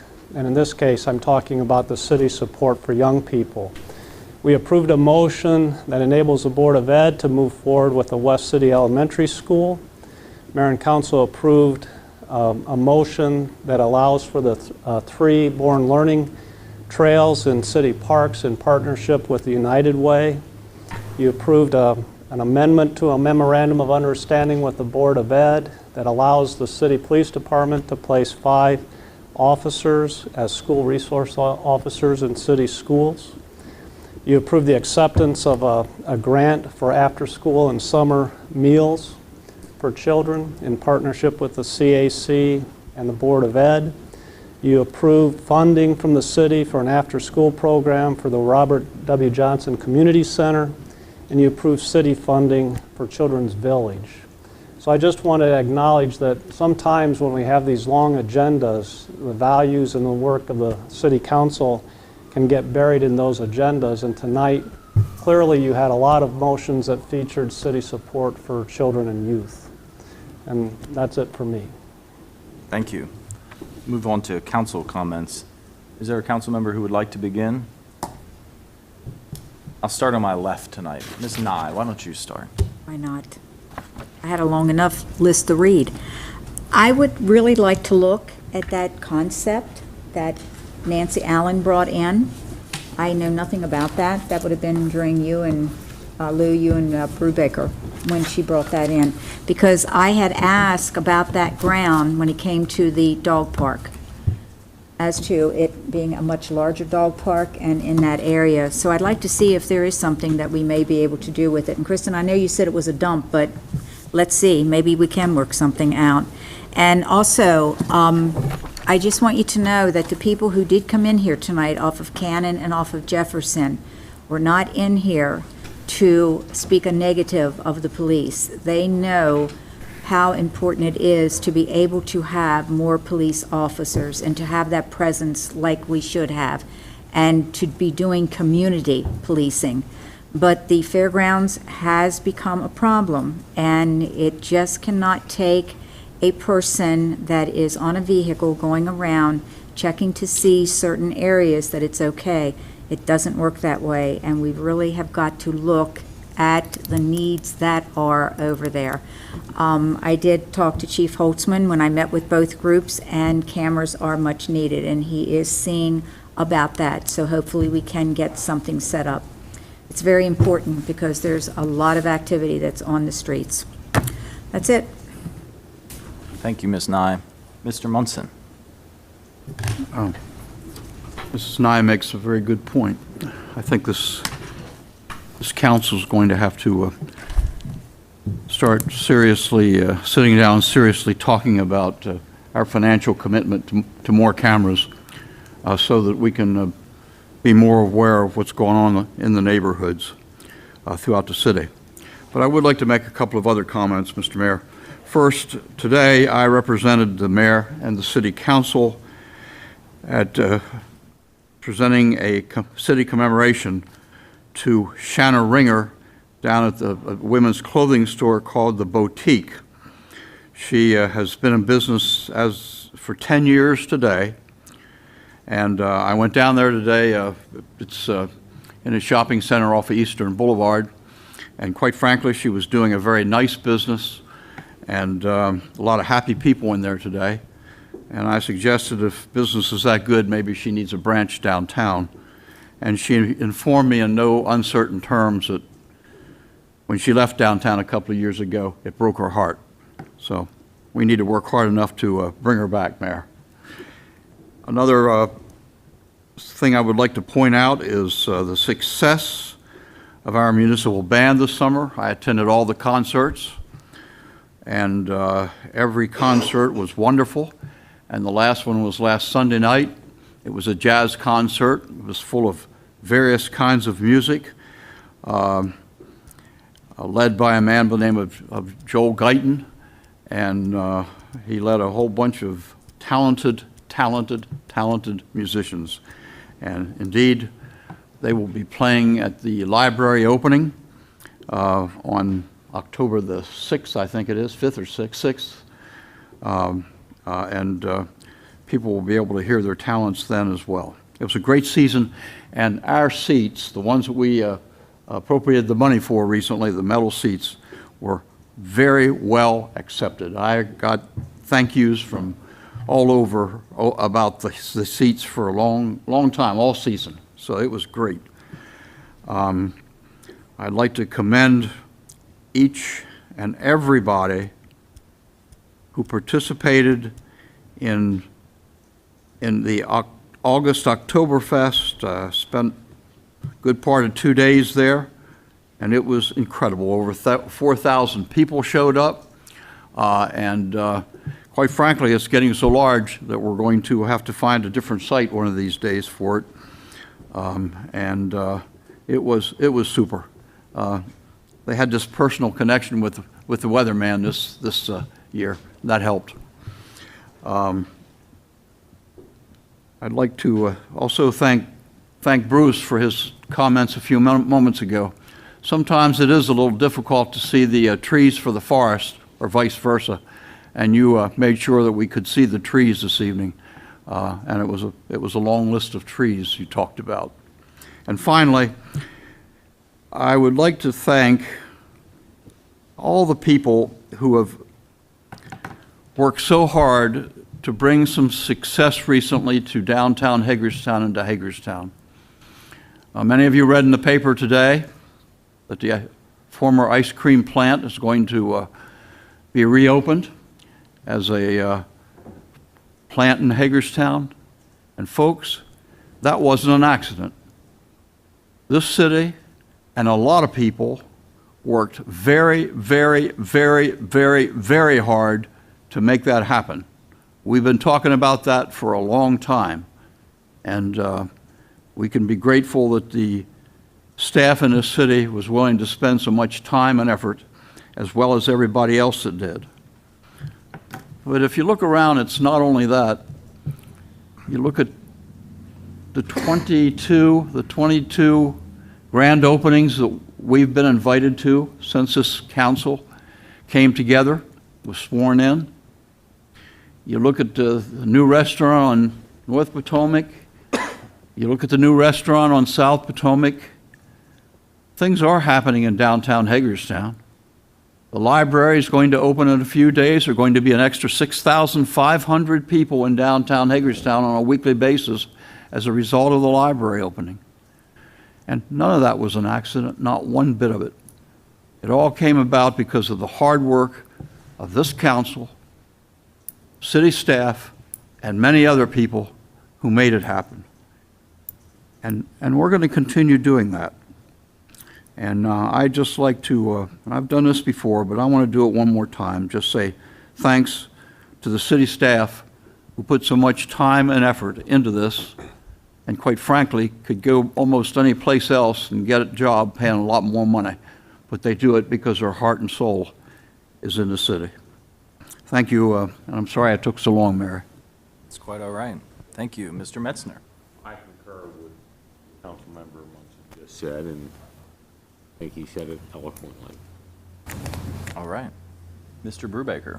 Yes, I'll just add about the August-Oberfest and thank particularly the many volunteers that help make that a success and spend long hours, and I hope have a lot of fun working to make it a success and make it a good time, and the city staff that really extends their responsibilities considerably to make it all work. So thank you. And again, as Dawn mentioned, we've had several of those small restaurants that open, so we are working hard and trying and constantly working to bring small businesses and specialty shops to downtown Hagerstown.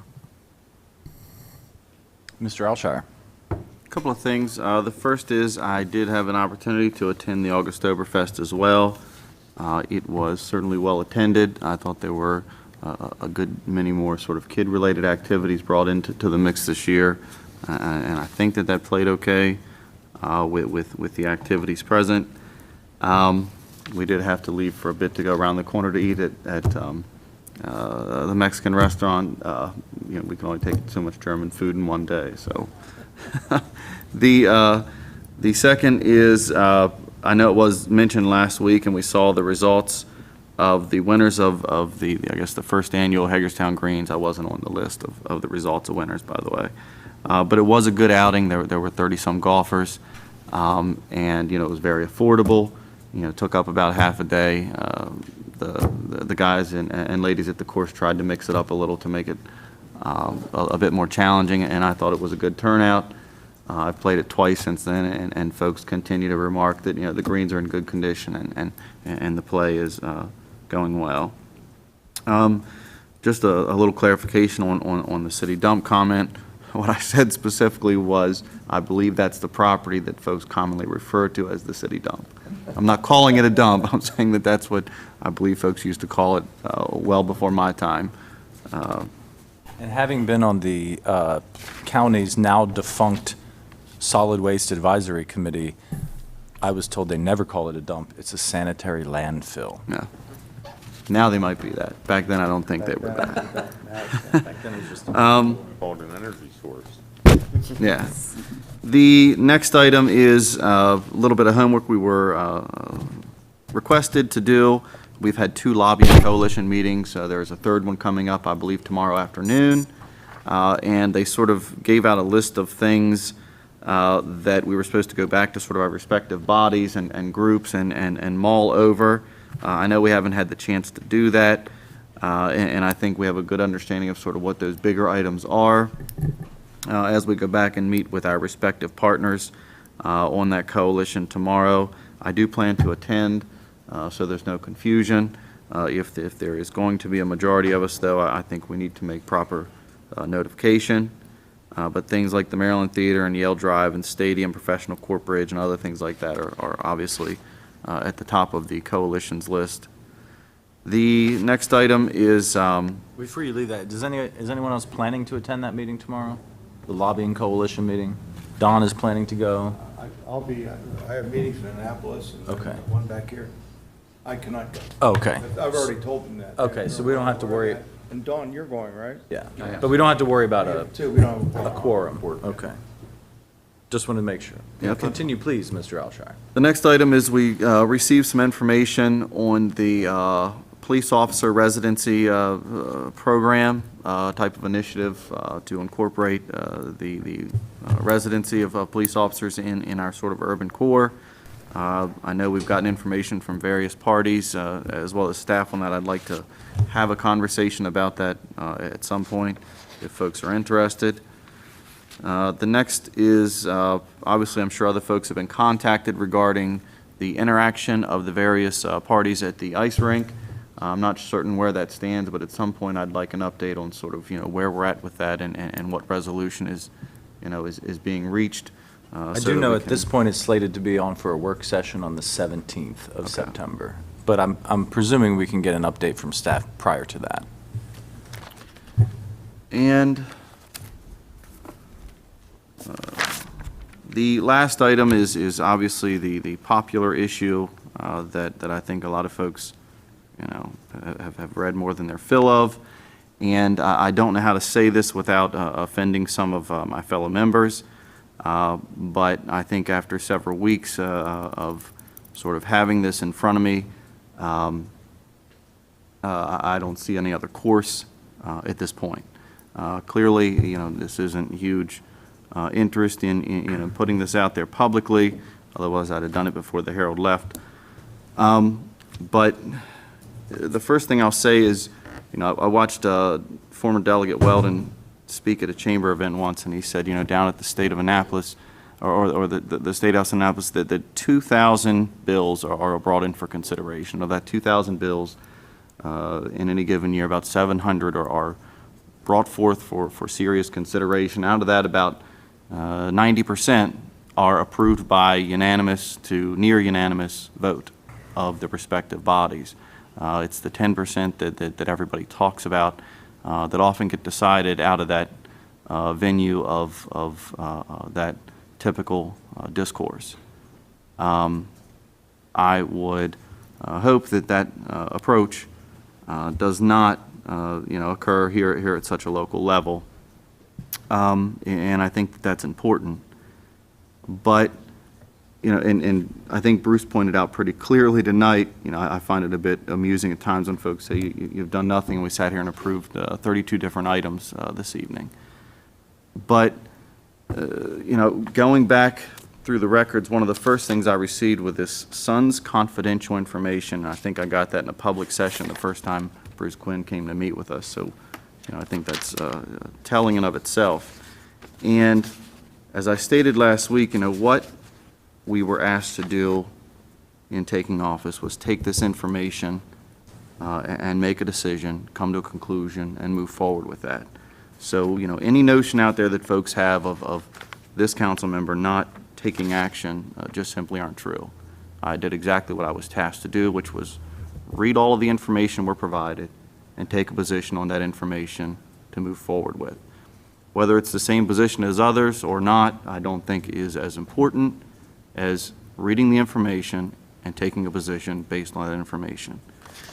And since that time, this information we got back in December, and since that time we've gotten a number of other pieces of information that I think support the position that I've taken.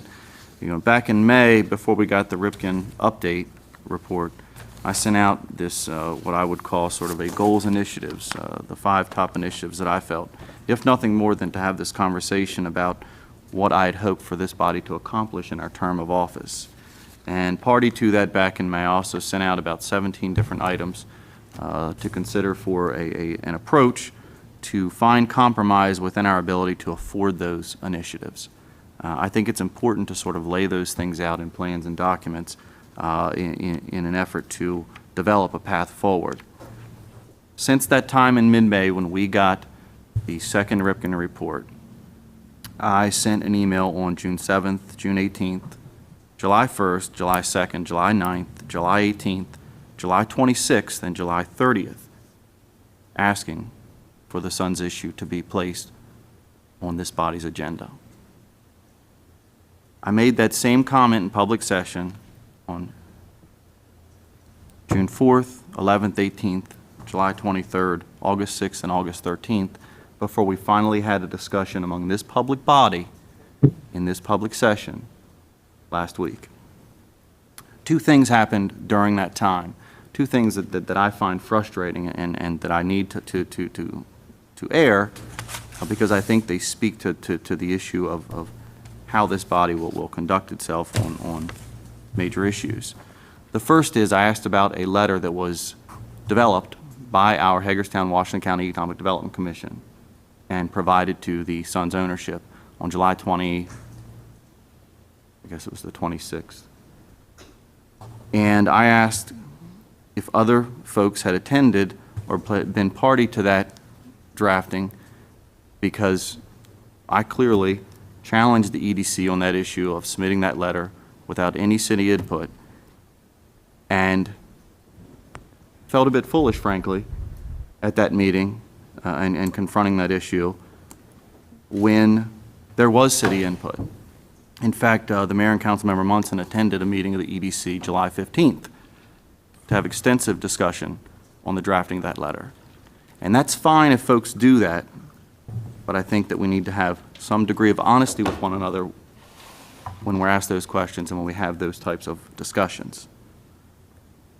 Second time, last week, and I believe that I was quoted as using the word scripted when I sat here and watched for the first time we've discussed this issue since May 17th, when we received a report that within minutes of quoted not having any public or private meetings and discussions on the issue, a decision was made to move forward.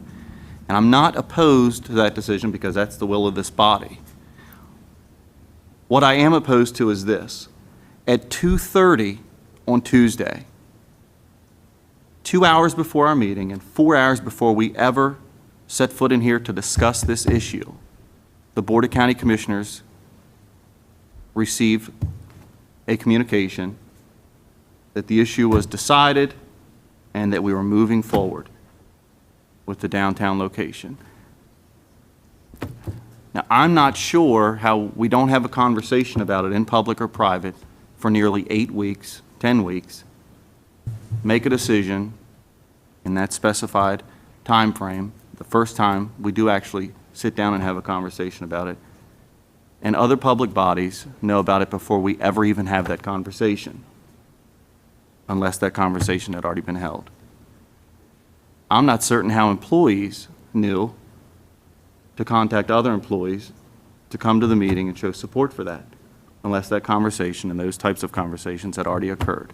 And if that's the way that we're going to conduct our 10% of these very important issues, then I'm not going to sit by quietly and be party to that, and certainly not sit by quietly and be excluded from that process only to look, when I do properly prepare for the meeting and that discussion, for it to already be had.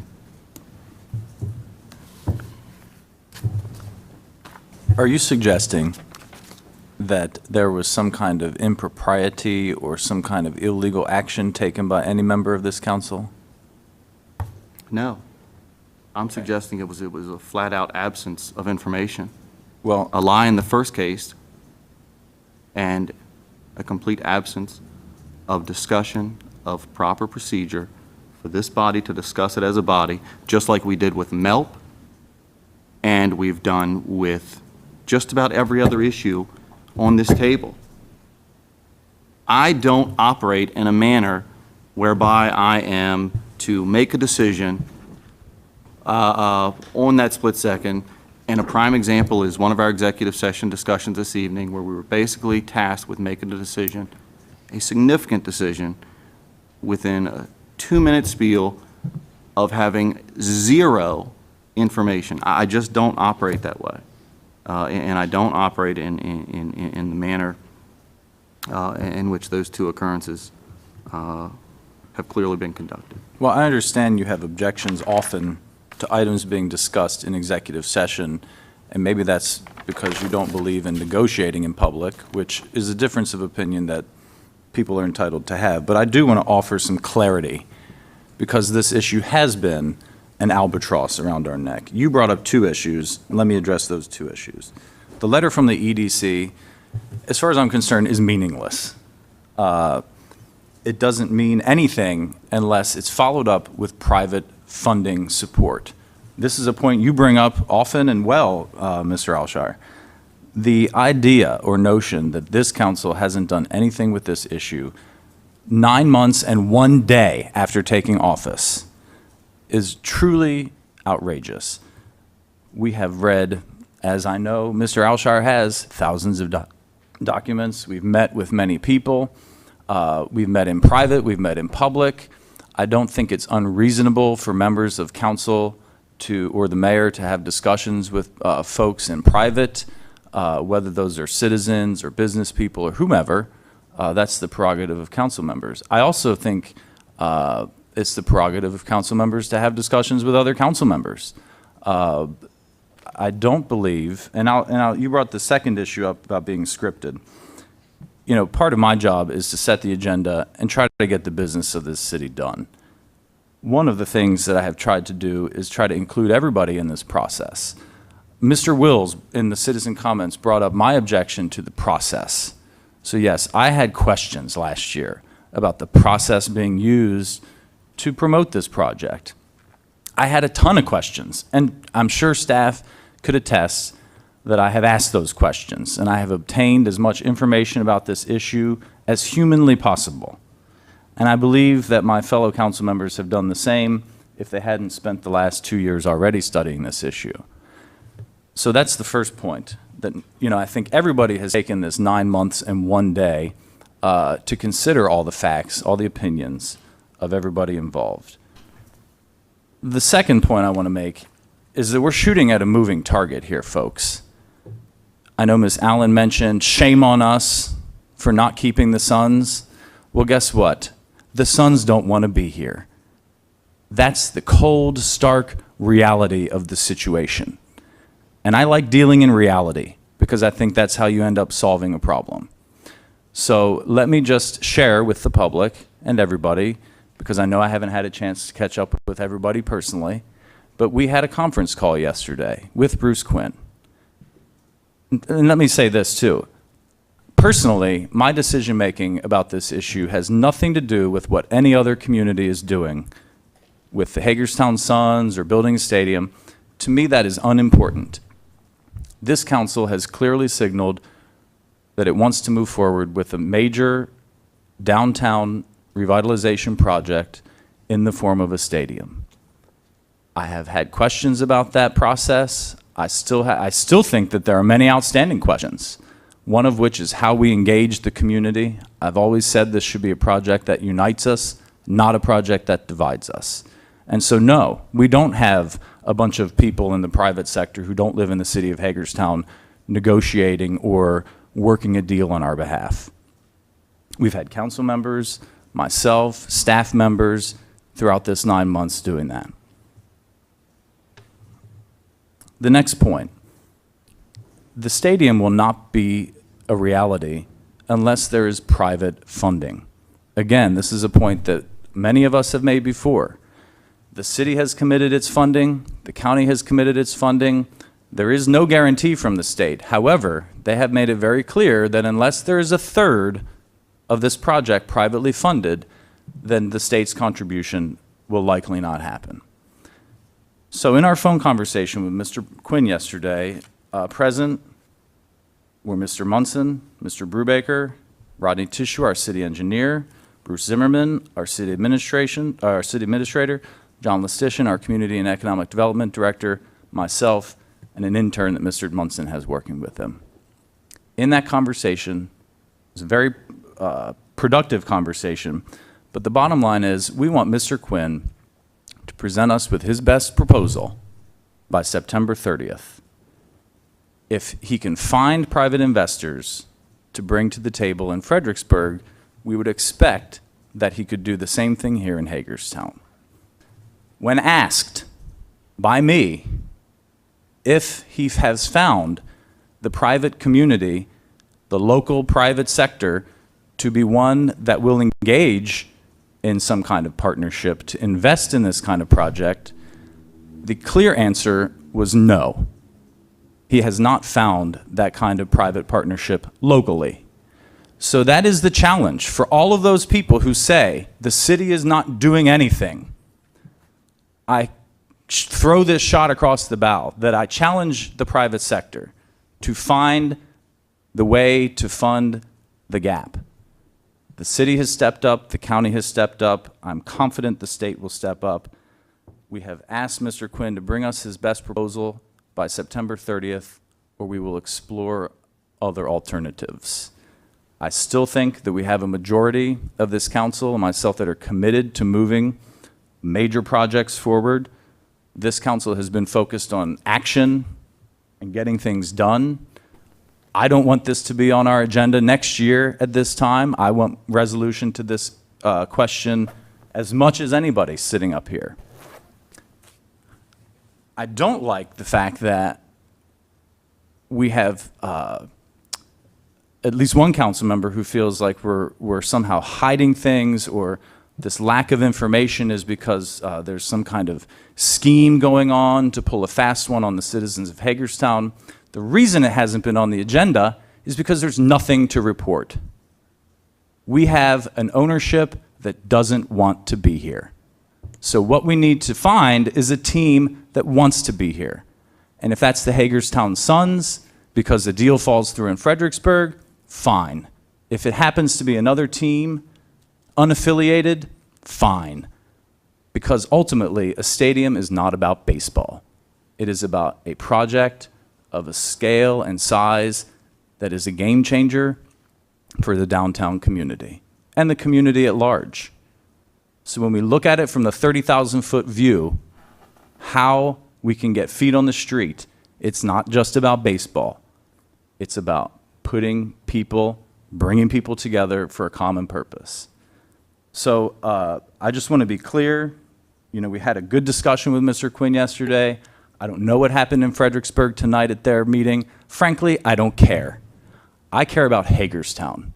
I want to see us take bold, positive action. I want to see us engage our community in this project because, again, I want this to be something that unites us and not divides us. And that's all I had to say about that. I do want to make a few other announcements, though. Labor Day is Monday, so I appreciate all the workers for the city of Hagerstown. I hope you enjoy your holiday. Just remember, folks, that your trash service will probably be affected by the holiday. Mr. Munson mentioned our Unilever plant, former Unilever plant tour or opportunity today. They plan on hiring at least 35 folks to start with, but this is a co-op of 22 farmers out of the state of Virginia who chose to move their production to Maryland after finding out what kinds of incentives we have to offer and everybody working together to make that happen. So I really want to thank them for all their efforts on that. And I want to thank the folks at the Shenandoah Family Farms for investing in Hagerstown.